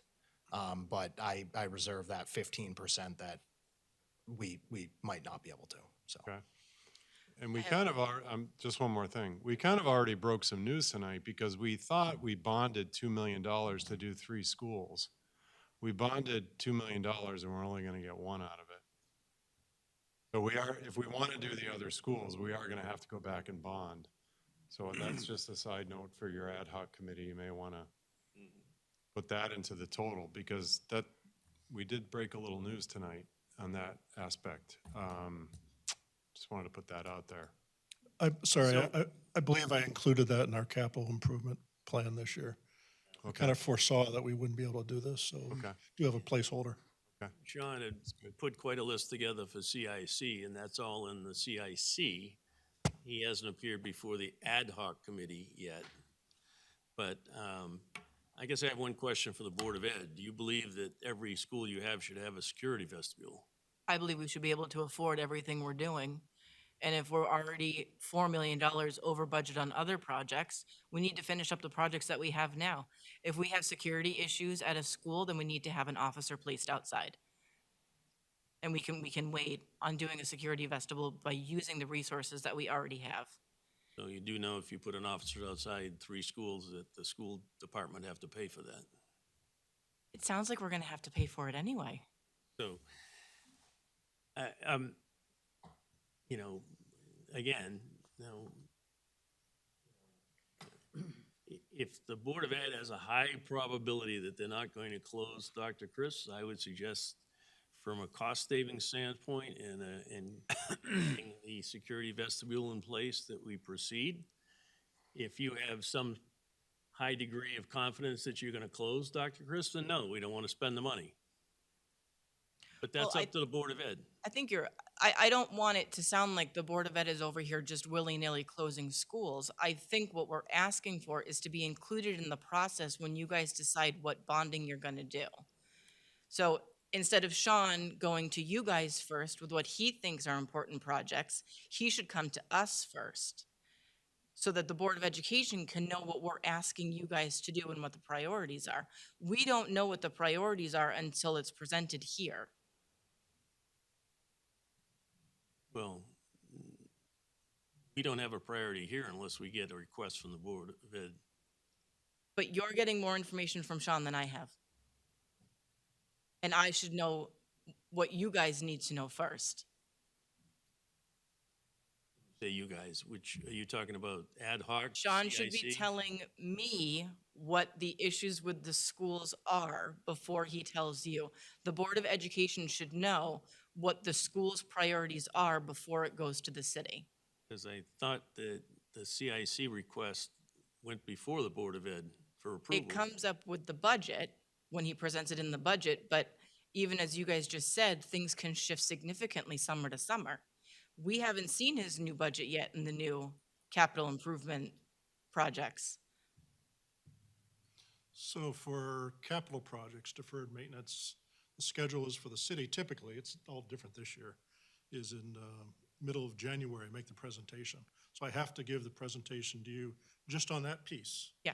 In November, December. I think I did it in December this year. So at that point, but strictly deferred maintenance and capital, not part of the budget at all.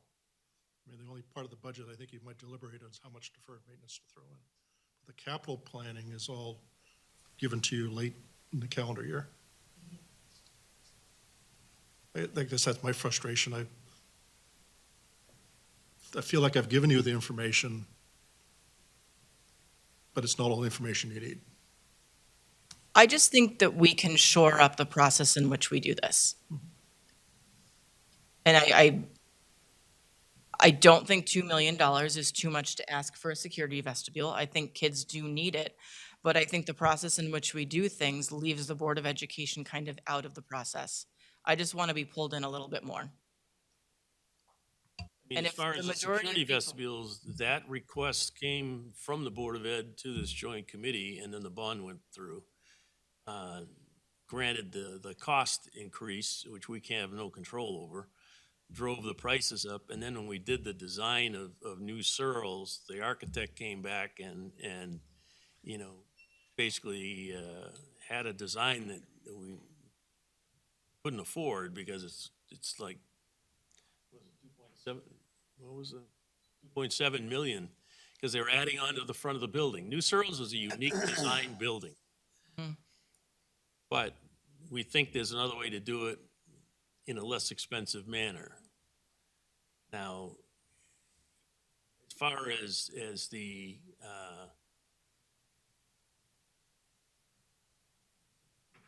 you know, for going forward for the cost of a Mount Pleasant or a new school or anything like that, we've got to change the process. And I've been trying to talk to the mayor about this. In the past, we would come up with an estimated amount of money and go in for a bond because we can't hire an architect to do the design unless we have money to pay him.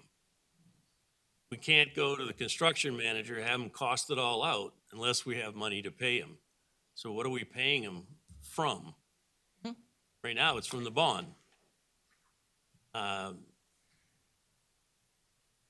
We have a couple of projects where we're trying to do things differently, but one thing that could help in that is which I've been pushing for, is the plan that Sean was talking about. Get an estimate of what needs to be done in any of the school buildings and when. And then you've got a plan to follow. As far as going before the ad hoc committee, that just started. That's something new. We had no input before. But I can tell you there's a list of projects that the city has to do. We need a new fire station. The library is in desperate need of money. And all of these things are gonna have to be phased because we can't afford to do them all at once. And we got a fire station where we have an 80,000-pound truck sitting on a cracked foundation. That's not good. And so there are several projects that need to be done in the My city. biggest fan. And we can't do them all at once. We can't afford it. Your tax rate to go out of sight, and we can't do that. Right. Alderman Sullivan? Can I make a recommendation that I think as I listen to this, I'm wondering if it might make sense that we review Dr. Crisp tonight and decide whether or not we want to move forward with it. However, in 3 weeks, and I'm just going to ask, put it out there, does 3 weeks give you enough time and you stick to one thing? And let's just pick security vestibules because we're on it. would it make sense in 3 weeks that the Board of Ed comes before this joint board and says, we've stacked ranked the schools, and here's the order I think that they should go in, and possibly when we should do it, and then that information is here, it's on the record, and then it goes to the ad hoc committee, and then you decide where that goes. It's budget season, and we have meetings every single night for the next 3 weeks, so I think that would be a little bit unrealistic to, Dr. Andre, sorry.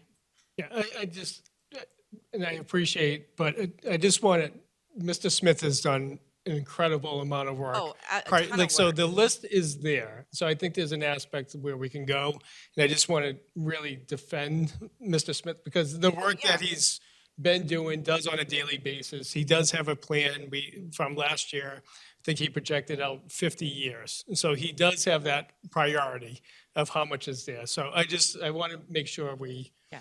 go, so there is. Valuable resource. So to Mr. Sullivan's point, I think we have a list on where it could get shifted and be presented to the board.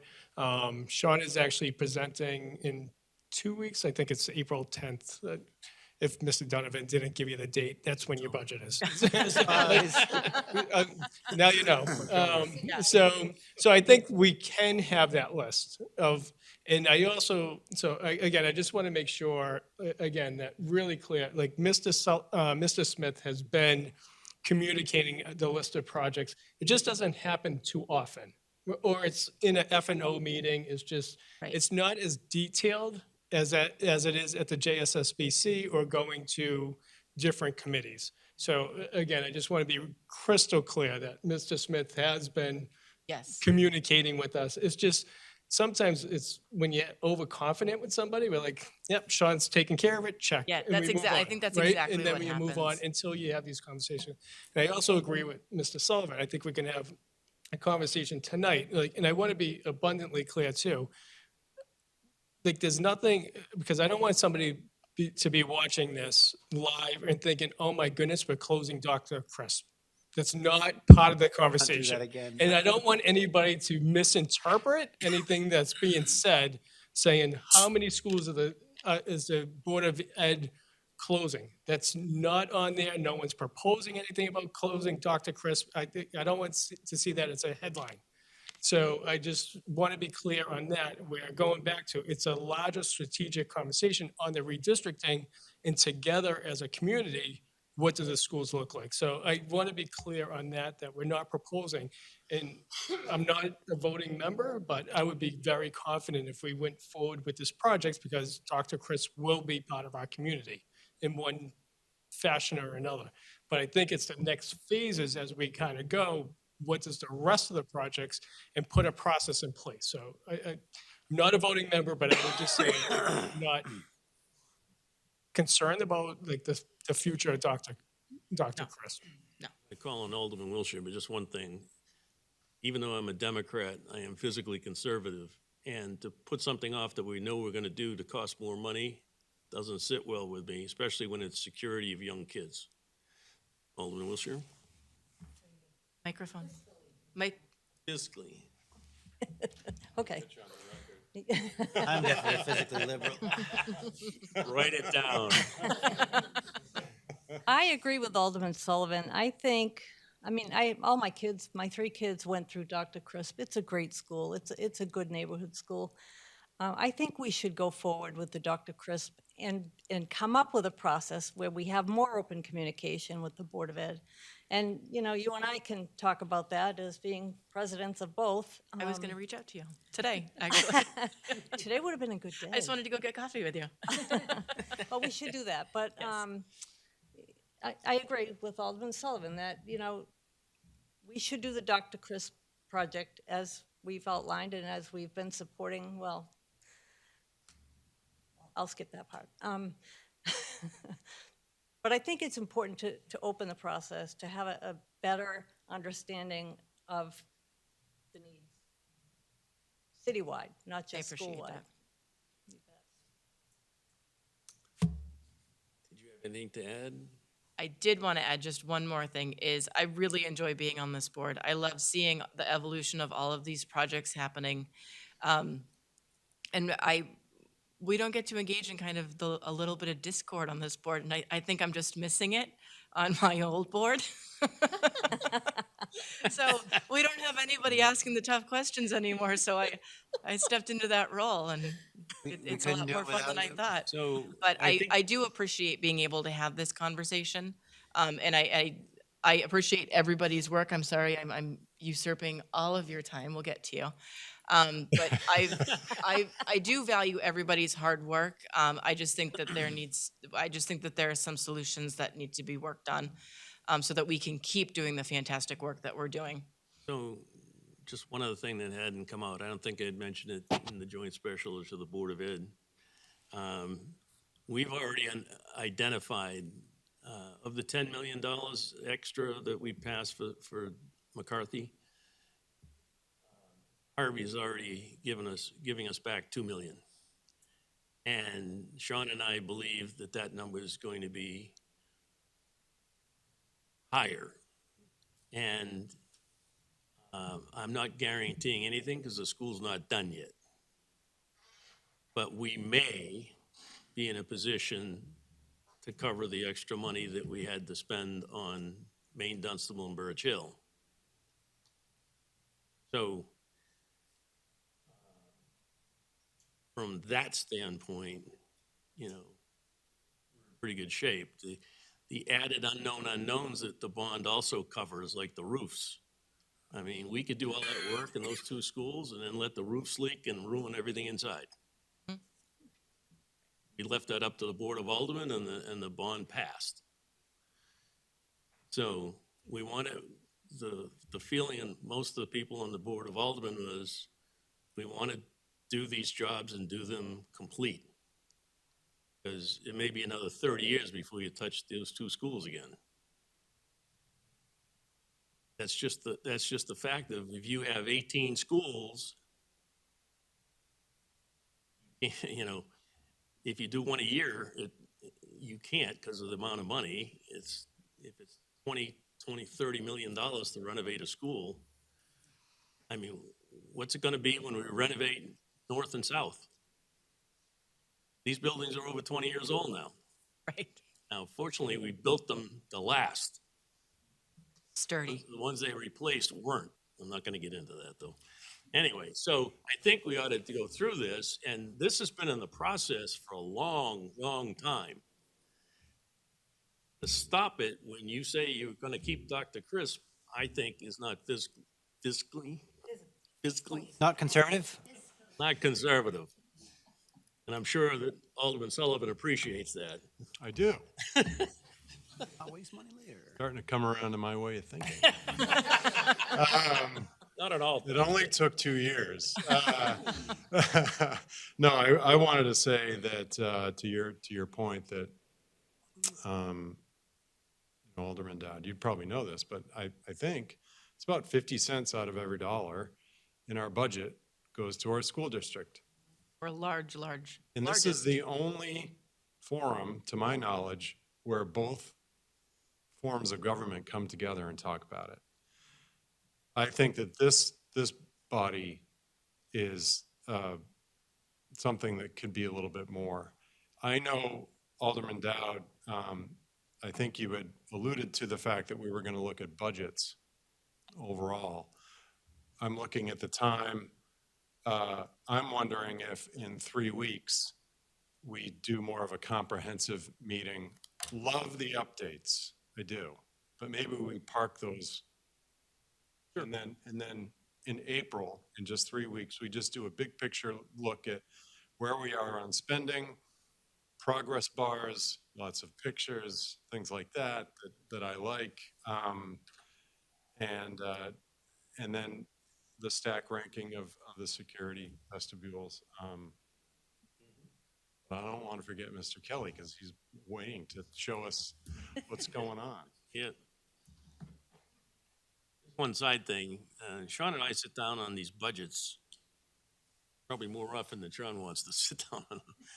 And we go over and make sure, because the one thing that I will never let happen is us to be working on a project and end up short of money. It's not going to happen. we've had some things that the principals have asked for, Maine Dunstable, Birch Hill, like changing the color of a room. No, too late.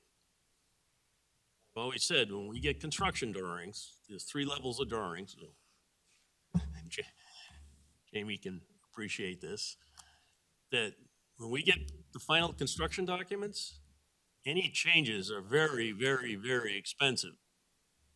We only do it if we have to. So I think that we oversee all these construction projects with an eye towards ensuring that we're doing it in a costly manner, and only the things that we really need to do, and we do it right. Because, like I said, when we built these 2 high schools, when Alderman McCarthy was alive,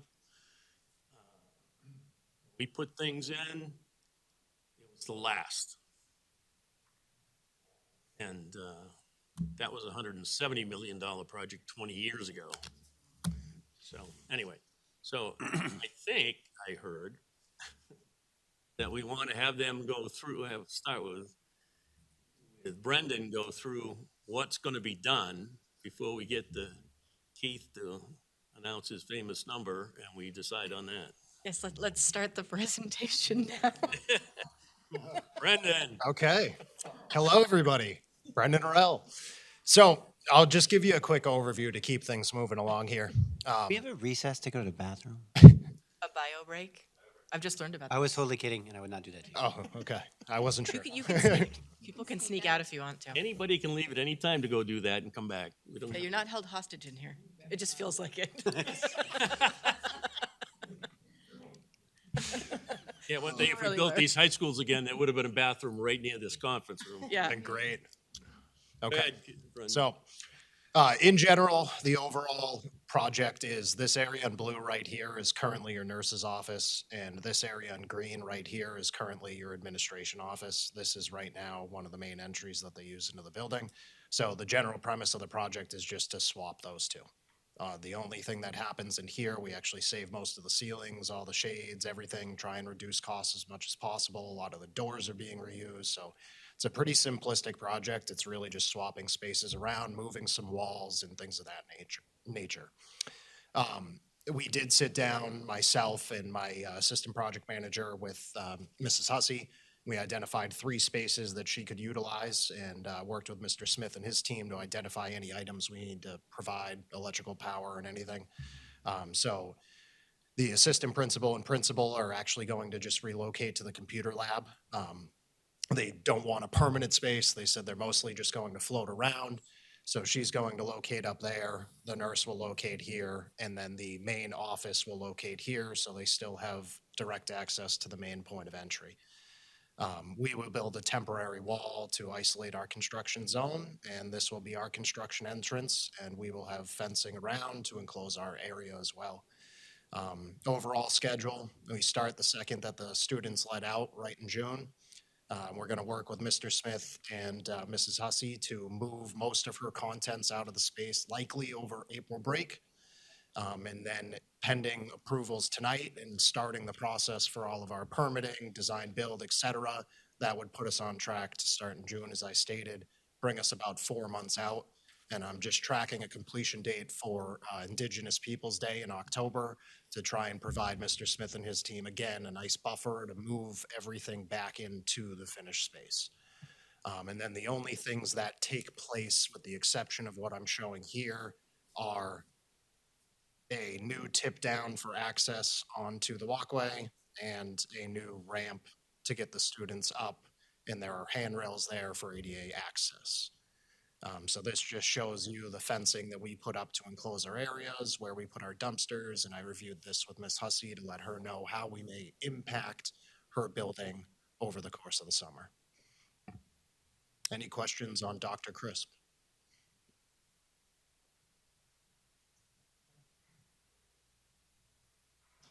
Get into the bookkeeping items. Do we want to start with, I do have some for Birch Hill and Maine Dunstable. Do you want to go through those items or just jump to Dr. Crisp? Yeah, let's get Maine Dunstable and Birch Hill out of the way. Okay. So I do have 2 PCOs to present tonight for Birch Hill Elementary School. The first PCO on that list is PCO number 4. Just one thing, are the ones for each school the same dollar value and the same contractor?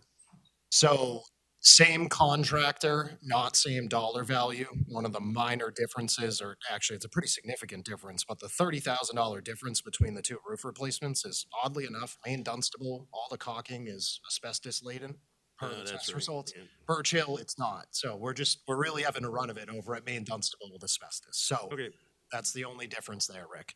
yep. So PCO 4 for Birch Hill Elementary School, this is inclusive of the roof replacements, the skylights, all of the various things that I've described through the previous meetings. If approved at a value of $861,145.96. And that is for the roof replacements at Birch Hill Elementary School. Okay, so I'll need a motion to approve PCO number 4 for the Birch Hill Elementary School for the roof replacements in the amount of $861,145.96. Do we just By yell Alderman so? Wiltshire. Okay. Thought we had to raise our hand. Yeah, did you have a question? No, I was gonna say so moved. I gotta be fast. Any questions on that? All right, seeing none, all in favor signify by saying aye. Aye. Opposed? Motion carries. Thank you. And there is a second PCO to present for Birch Hill Elementary School. This is PCO number 5. This was a proposal request issued by Jamie's team for the storefront or fancy window replacement at the top of the stairs on the roof level. These are the large windows, the only 2 windows in the building that are not being replaced as the current project scope. If approved, this value is $30,098.30, and that is for the storefront replacements at Birch Hill Elementary School. So I'll need a motion to approve PCO number 5 at the Birch Hill Elementary School for the stair 4 and 5 storefront replacements. So moved. Moved by- So moved by Alderman Lopez. Any discussion? Seeing none, all in favor signify by saying aye. Aye. Opposed? Motion carries. Thank you. I do have 2 recommendation packages for Birch Hill Elementary School. So these are items that are included in Harvey's guaranteed maximum price that was presented as of last year. These 2 items are scopes that we had pushed out in an intention to try and get more favorable pricing. The pricing pretty much held constant, so I felt I would lock these subcontractors in at this point. So these 2 are for the fencing and the playground surfacing at Birch Hill Elementary School, and this is not the playground we've been discussing as part of the added bond. This is the playground that we ripped apart and removed. We put the portable trailers in its location, and we will be constructing the same thing back in that location. So it's part of the design, and I included some contents in the bigger package that was distributed ahead of the meeting to sort of clarify that. Okay, so I'll need a motion to award the fencing scope of work for Birch Hill Elementary to Chasco Inc. of Portsmouth, New Hampshire, in the amount of $12,215. So moved by Alderman Lopez. Any discussion? Quick question. Sure. Sorry, just because you all know that I like to be neat, so I try to type these up beforehand. I put not to exceed before the price. Is that okay if I just leave it like that, or do you want me to cross it out? That is fine. Okay. Yeah, That's that's a fine. not So to just exceed for note, price. they all say not to exceed, just because Yeah. I was looking at old Yeah. notes, minutes. Okay, sorry, thank you. Any other discussion? Seeing none, all in favor signify by saying aye. Aye. Opposed? Motion carries. And the second recommendation package is for the playground surfacing that will be contained within that fence enclosure. So this is a organic loose fill engineered wood fiber. So this is a playground for the kindergartners. So it's basically a rubber surface, a padded rubber surface. It also includes the geosynthetics, which is some of the materials that go under it for water drainage, et cetera. and then all of the pressure-treated lumber, which surrounds the perimeter. We only received one bid because there's only one person that actually carries this product in the area. And that value is $26,411. It is for 5 seasons sports and recreation. So by code, you can't use dirt and bark chips anymore, so. Yeah, Yolanda, do you have a? So I have a question. So, what we just voted on, the 12,000, was to replace a playground. But then we're gonna, Fence. but all this is the fencing in the playground too. So the item number 1 is the fencing, Division 32A fencing, Chasco Inc. So that was what was just approved for the 12,215. The next item is the playground surfacing. So that is the surface that goes within the fence enclosure. So that playground that was right behind Birch Hill is now a modified mud puddle with, with the trailer, the construction trailer in there and no fence. no fence. So this is replacing the fence, so when little kids are in that playground, that they don't run into those woods. Correct. And it was a fence there before we tore it down. All right, any other questions? Okay. So I need a motion to award the playground surfacing to 5 Seasons Sport and Recreation of Attleboro, Mass. in the amount of $26,411 for the Birch Hill Elementary School. Wanda, motion to approve. Any discussion? Seeing none, all in favor signify by saying aye. Aye. Opposed, motion carries. Okay, thank you. Moving over to Maine Dunstable. So 2 PCOs, they are for the same scopes that I presented for Birch Hill. So the first one is PCO number 4. This is for the roof replacements. As said earlier, the one difference between the cost is just the asbestos abatement piece over at this school. So if approved, PCO number 4 for Maine Dunstable would be $891,038.89. So I'll need a motion to approve PCO number 4 for the Maine Dunstable Elementary School for the roof replacement in the amount of $891,038.89. So moved. So moved by Mrs. Gilio. Any discussion? Seeing none, all in favor signify by saying aye. Aye. Opposed, motion carries. Thank you. And the last PCO for this meeting is PCO number 5 for Maine Dunstable. This is for the PR12 storefront replacements at the top of the stairs. It is the same value as Birch Hill. If approved, $30,098.30. I'll need a motion to approve PCO number 5 for the Maine Dunstable Elementary School for the stair 4 and 5 storefront replacements in the amount of not to exceed $30,098.30. Moved. Moved by Alderman Lopez. Any discussion? In the glass? Oh, I haven't done one of those all meeting. You deserved one. You guys have Any working hard. opposed? You missed the part where we took offense. Oh. No, that was. It is getting late. Opposed? Motion carries. Do we want to do Mr. Smith's items, Matt Smith with EEI, in his portion of the present your PCOs, or do we want to finish Harvey's items? How would you like to proceed, Rick? So where is Harvey going on next one? So the next one I would move into would be the Dr. Crisp items and have Mr. Kelly take over the GMP presentation. But to stay consistent with the teamwork we're doing with EEI, I think it would make sense to have him present his portion. So before we do the recommendations for Dr. Chris, would have to approve the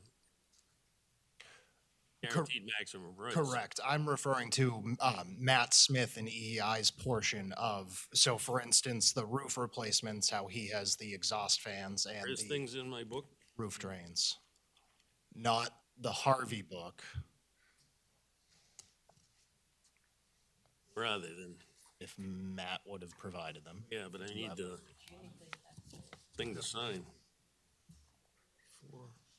Matt, PCO one. It's roof oh, do you have, Yeah, I know it was in the agenda, and I believe Sean has a copy that I submitted to him. I have 4 for each school. Did they show up in your packages? Do you know? I don't see them. I mean, like the first one's labeled PCO number 1. I see them on the agenda. They're I on just the don't see them in the,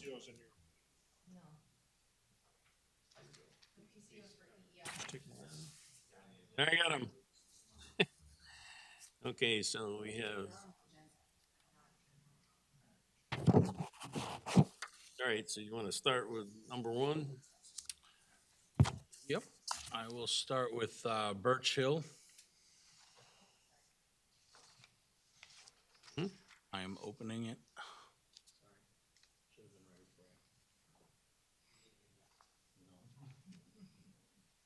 Got caught up in all the banter.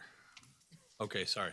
So Birch Hill PCO number 1 is, goes along with the roof replacement for Harvey. Under our scope, it's going to include replacing the existing roof drains and the existing fans. If approved, that amount will be $112,145.60. Okay, so I'll need a motion to approve EEI's PCO number 1 for the Birch Hill Elementary School for the roof replacement items, as just mentioned, in the amount of $112,145.60, not to exceed. So moved by Alderman Wiltshire. Any discussion? Seeing none, all in favor signify by saying aye. Aye. Opposed? Motion carries. Okay, PCO number 2 for Birch Hill is for the BDA system. This will include testing, the report back, the design, the wiring, and the final connections for the BDA system. And if approved, that amount will be $56,181.85. So, by the way, this is what's required by the fire department. So I need a motion to approve EEI's PCO number 2 for the BDA system, an amount not to exceed $56,181.85. So moved. So moved by Mrs. Gilio. Any discussion? None. All in favor signify by saying aye. Aye. Opposed? Motion carries. Okay, PCO number 3 for Birch Hill is for the supplemental cooling for the computer lab in the data rack area. And this includes the mini split equipment installation and electrical wiring for that. And if approved, the amount will be $41,500 even.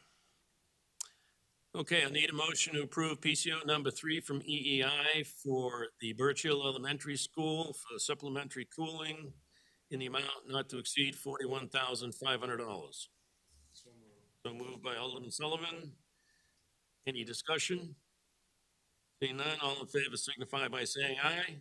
Aye. Opposed, motion carries. Okay, the final one for Birch Hill is PCO number 4. This was for speaker replacement. We had made a change through the design process. What we had originally submitted on was not a standard, and the school decided to try to match the rest of the district.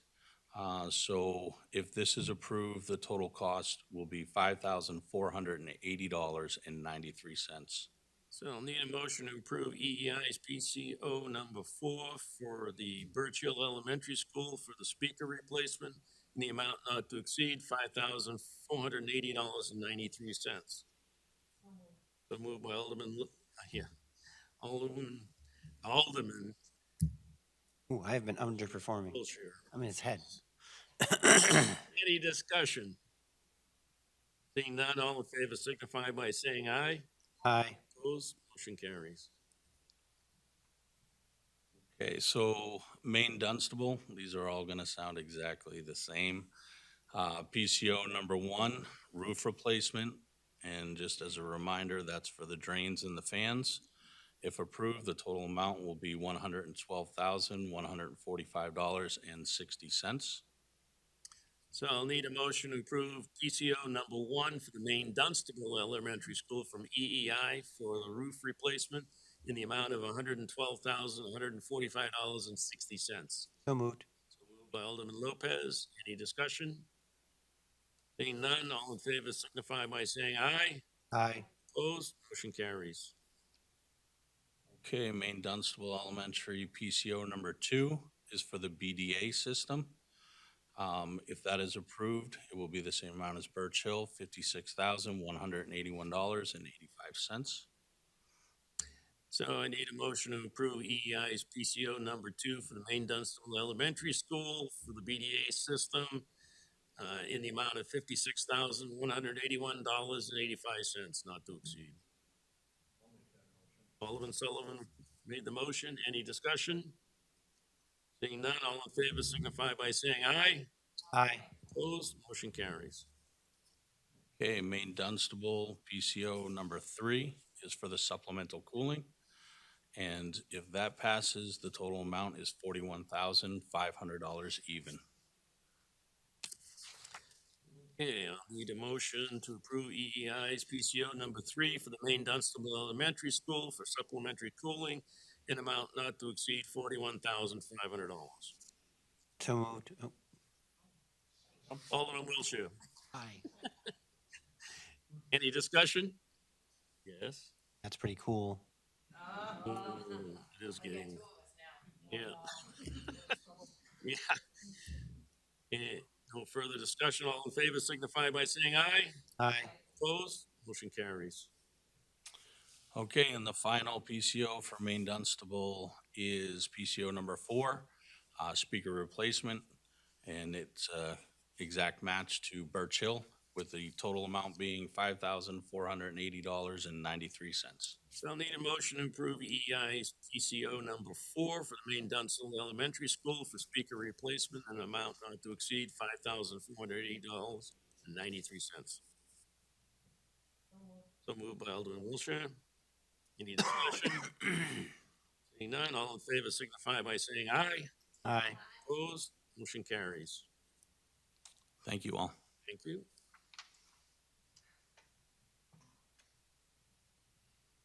You can stick around for the rest of it if you want.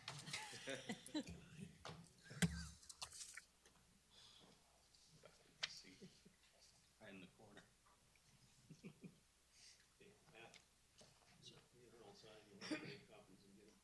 Will do. Thank you very much. Okay, where are we?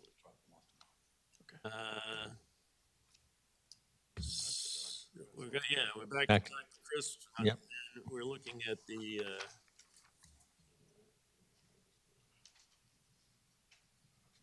GMP presentation.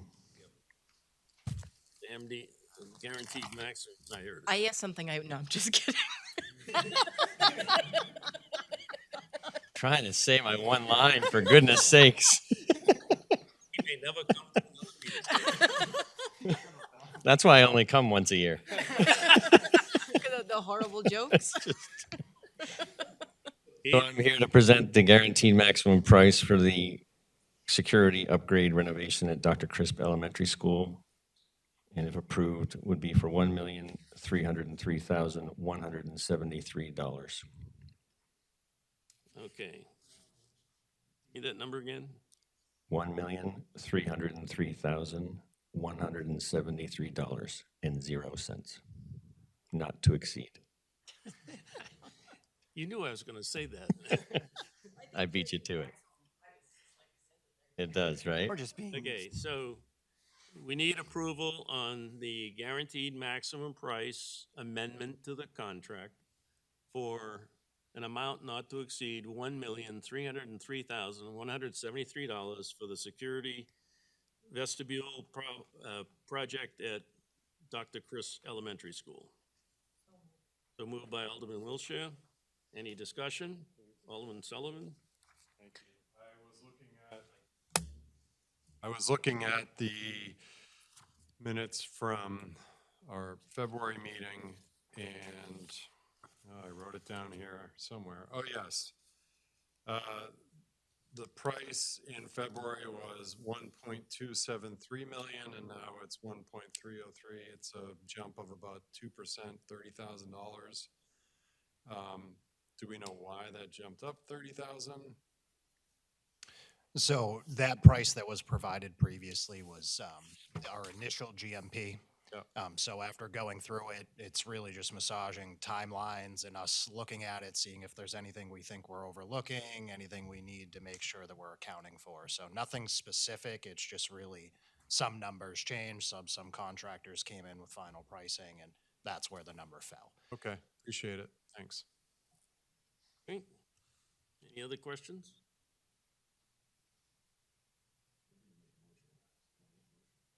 No. We need a motion.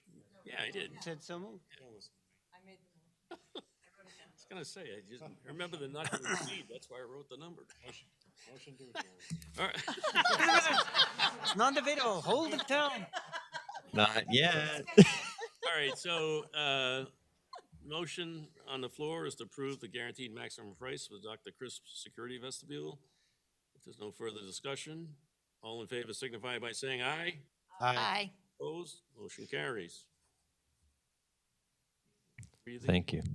sigh of relief over there. Nailed it.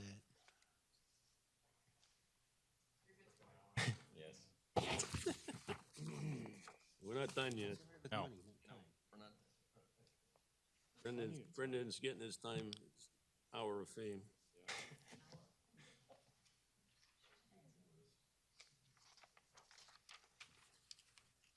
You Okay. wanna- Ready to go?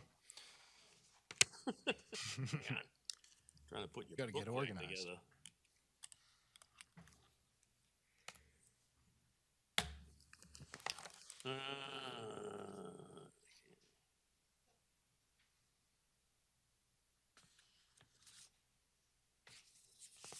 We don't need to go through all your assumptions and it's all part of the guaranteed maximum price, right? Correct. Part of this. Okay, so now we're doing some recommendations for contractors. Correct. So I have 8 recommendation packages to present tonight. So I will start off with the first one, typical starting point, demolition and abatement. So this is for Advanced Building Systems, Inc. in Kingston, New Hampshire. This is for the selective demolition and abatement work. We had 4 bidders. We are recommending the lowest qualified bidder with the most complete scope. If approved, this would be for $24,000 and 0 cents. So for the new people on the Board of Ed and the Board of Aldermen, when they get multiple bids, the bids that were put in are all in these spreadsheets, and we normally are requirement, we pick the lowest qualified bidder. So in this case, we'll need to motion to award the demolition and abatement for the Dr. Chris Elementary School to Advanced Building Systems, Inc. of Kingston, New Hampshire, in the amount of $24,000, not to exceed $24,000. Wants to make that motion? Alderman Sullivan made the motion. Any discussion? Seeing none, all in favor signify by saying aye. Aye. Opposed? Motion carries. Thank you. And the second scope I have to recommend tonight is for the masonry work.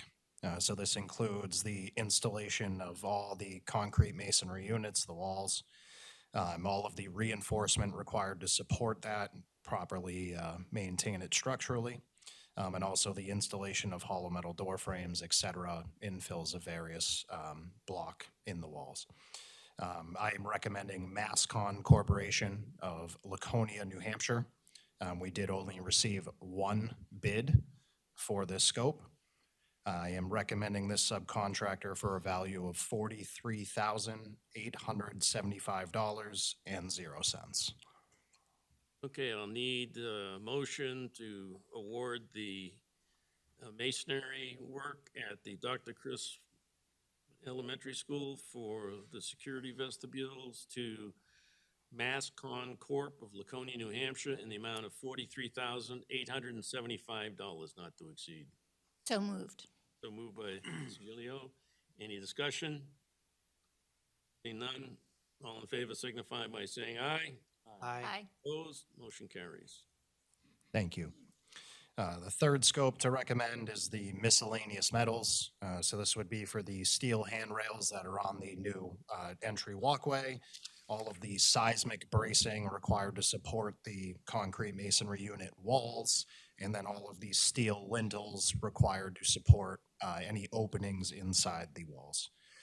So I am recommending SL Chasey Steel Fabricators and Erectors of Hudson, New Hampshire.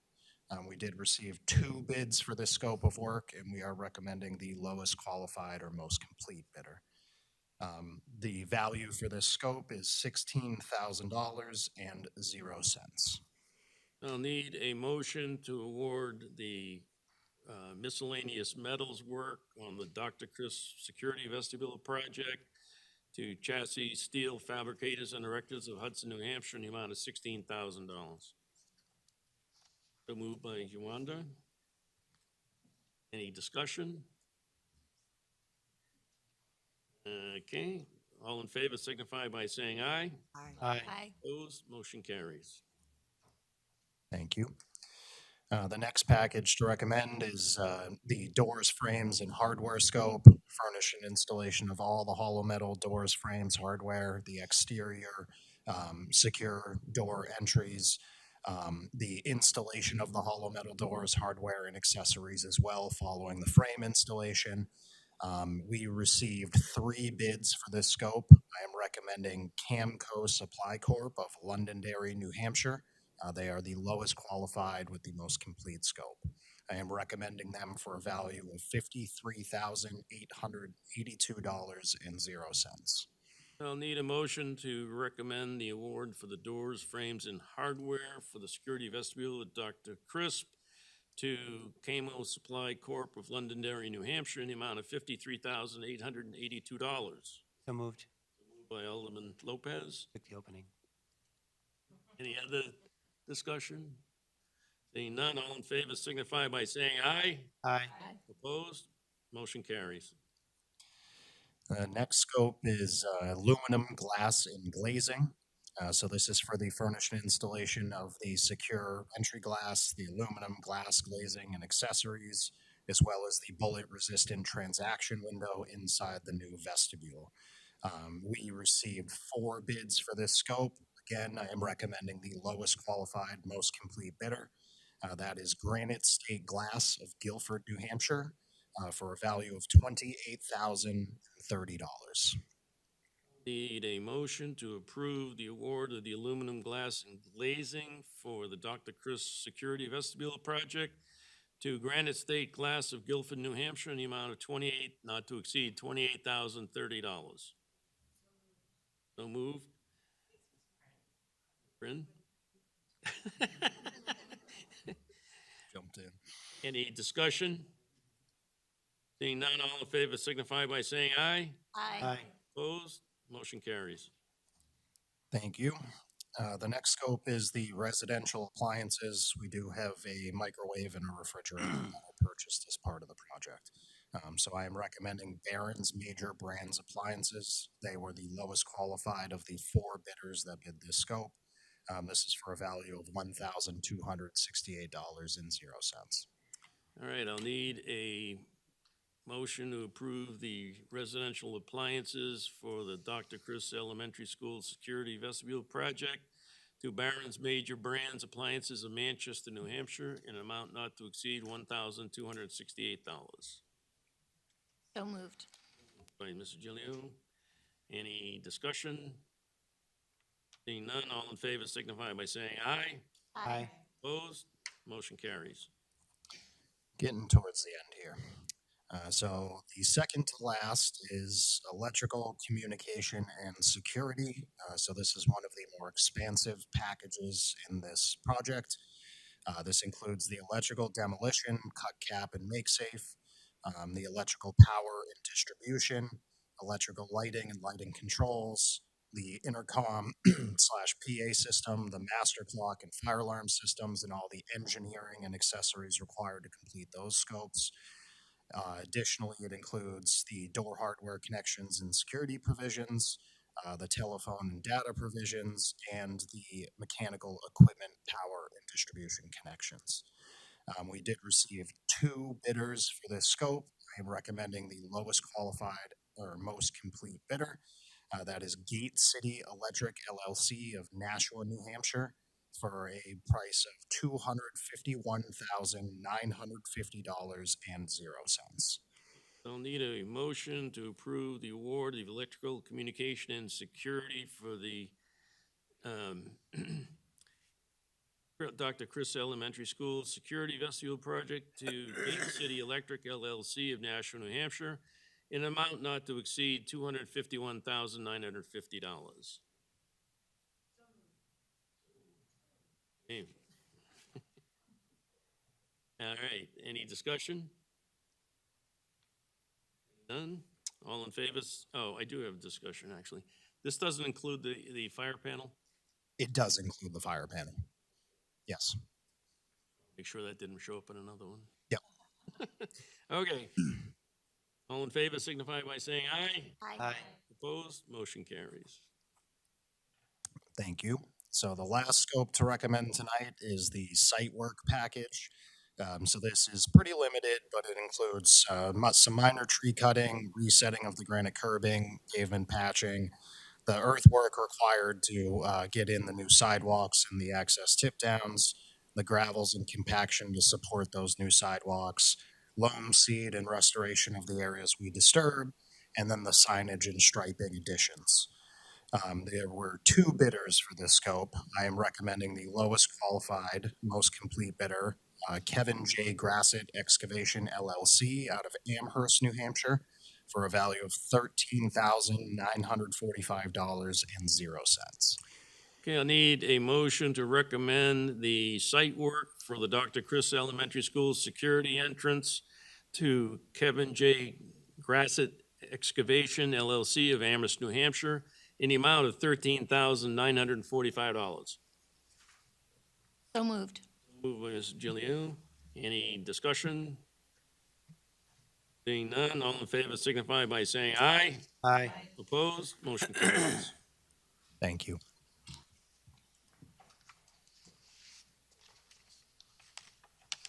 All right, Sean?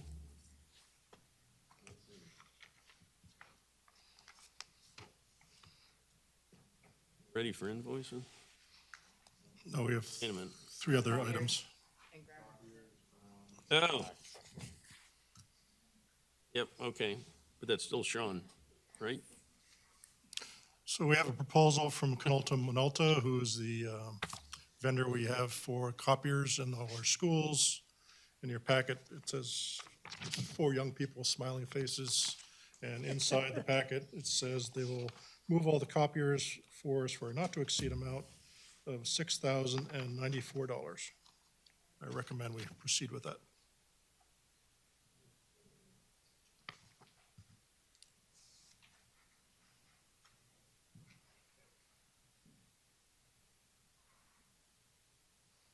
We need a motion for that?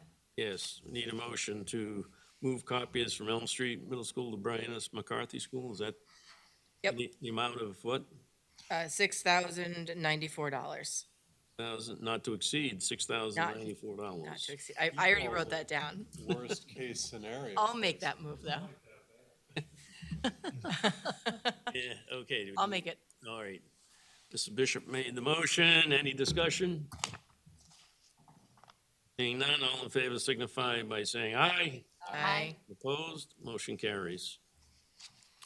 Okay, next we have the final items I need to maintain the school. To recap, in our middle school budget, particularly McCarthy Middle School, we have an FF&E budget of $3,760. To date, we've spent $65,000. However, that does not include the furniture purchase, which is about $2 million. Numbers. So we still have, even after I'm done, well over $1 million. So with that as a backdrop, I'm recommending we purchase a F-350 4x4 chassis truck with snowplow and sander. A little background, we are down to one International, which is our big plow truck. The other one did not pass inspection, so we had to put it off to bed. We do have another one on order, but that's a year away at least at this point. And then I've asked the SURF people to escalate the next purchase for this coming fiscal year. But that'll, again, be at least a year out, because that's how things are working right now. So I really need this truck to help clear the snow and whatnot at McCarthy Middle School. The way we use our trucks is they're all over the place, so in reality, the truck will go to other schools. But that's what I'm looking for. We went to our vendor, Grapponi Ford, and they provide the state contract bid and also municipal discounts. So the price we received, it was $87,900. Okay, so we'll need a motion to approve the additional grounds equipment for the Brian S. McCarthy School, an F-350 with a plow and sanders, and the amount not to exceed $87,900. Jimmy wants you to get closer to the mic. What? Closer to the mic. I haven't moved all night. Somebody keeps coughing directly into their microphone. Who that is, sorry. Turn the mic off. This is different than the aldermanic chambers where we turn them on and off. Yeah. Reminder. Okay, so once again, need a motion to approve the additional grounds equipment for the Brian S. McCarthy Middle School, an F-350 4x4 plow and sander in the amount not to exceed $87,900. So moved. So moved by the cougher. Alderman Lopez, any discussion? I just have a quick question. So just to clarify, Moran's was doing the snow removal during construction, but they're no longer doing it once the construction's done? Correct. Okay. Just for clarification, yes. And when the All construction that is, snow we got this year. yeah, I know. It's a good thing it wasn't snow because we'd all be buried. So once the school is open, the Antonio Drive belongs to the city, and Park Rec will be doing that street, we believe. We have to have a meeting with them to be. But once in the school grounds, there's a lot of places that need plowing and care, so. As you can Who does the back road, the access road? Is that us or is that Parks and Rec too? The emergency access road, that's us. Okay. Us being the school? Okay. Because Second. Antonio Drive is a city street, and those two pieces of property owned by the city, not the school. So it's a responsibility of DPW. And they do a lot of our snow removal for some of our schools. All right. Thank you. All in favor, signify by saying aye. Aye. Aye. Opposed, motion carries. Next item is a Toro infield rake. We're very specific in what we want for these sorts of things, so it's tough to get multiple quotes. But so this is what grooms your infields for your softball and baseball and whatnot. We actually had a machine. I think it actually goes back to the high school project when it was purchased. There are pictures in your package, but I'm looking to, award this to Turf Products out of Enfield, Connecticut, in the amount of $39,056. All right, I'll need a motion to authorize the acquisition of additional grounds equipment for the Brian S. McCarthy School, a Toro rig from Turf Products in the amount of not to exceed $39,056. Okay, any discussion? Seeing none, all in favor signify by saying aye. Aye. Opposed, motion carries. And the last one is it's also a Toro product. It's also from same company, Turf. And that piece of equipment allows us to vacuum or cut grass, leaves, not only in the fields, but also on the parking lots, roadways, that sort of thing. Something we haven't had up to this point.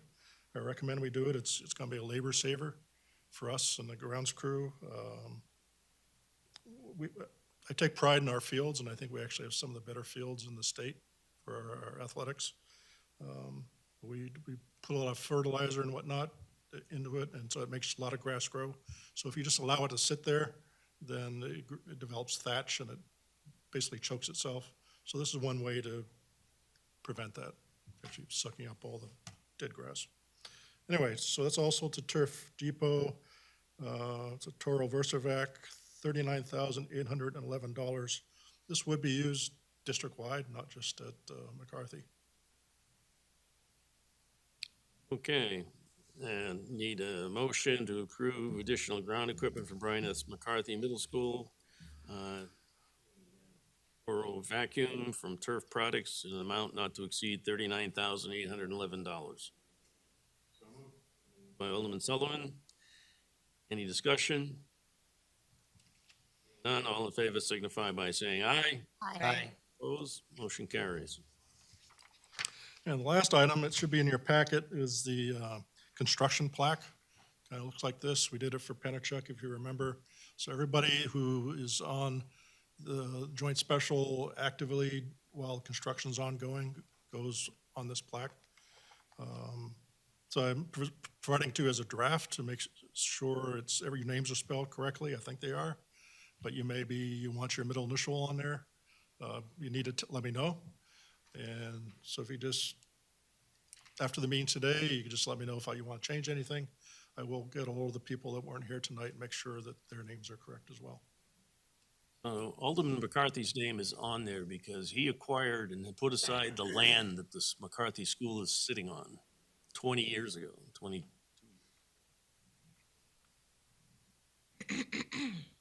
All right. Oh, Tom. Yeah, I'm Alderman Lopez. Through the chair to Ms. Daniels Williams, do you put a hyphen in your name? Yes, it's a hyphen. Okay, just making sure. Any other questions on that? But you can take a look at it and get back to Sean. Okay. Invoices, Sean? Okay, the invoices, we have one for Alternative Sales Corporation, it was for kitchen equipment, the amount of $9,689.66. We have invoices from Comtract Corporation, two of them. This was to get fiber from the South High School to McCarthy. Those total $88,453.46. We have four invoices for work at Birch Hill by E&E, it's our security firm. Those total $99,374.35. We have four invoices from EEI for work at Birch Hill and Maine Dunstable,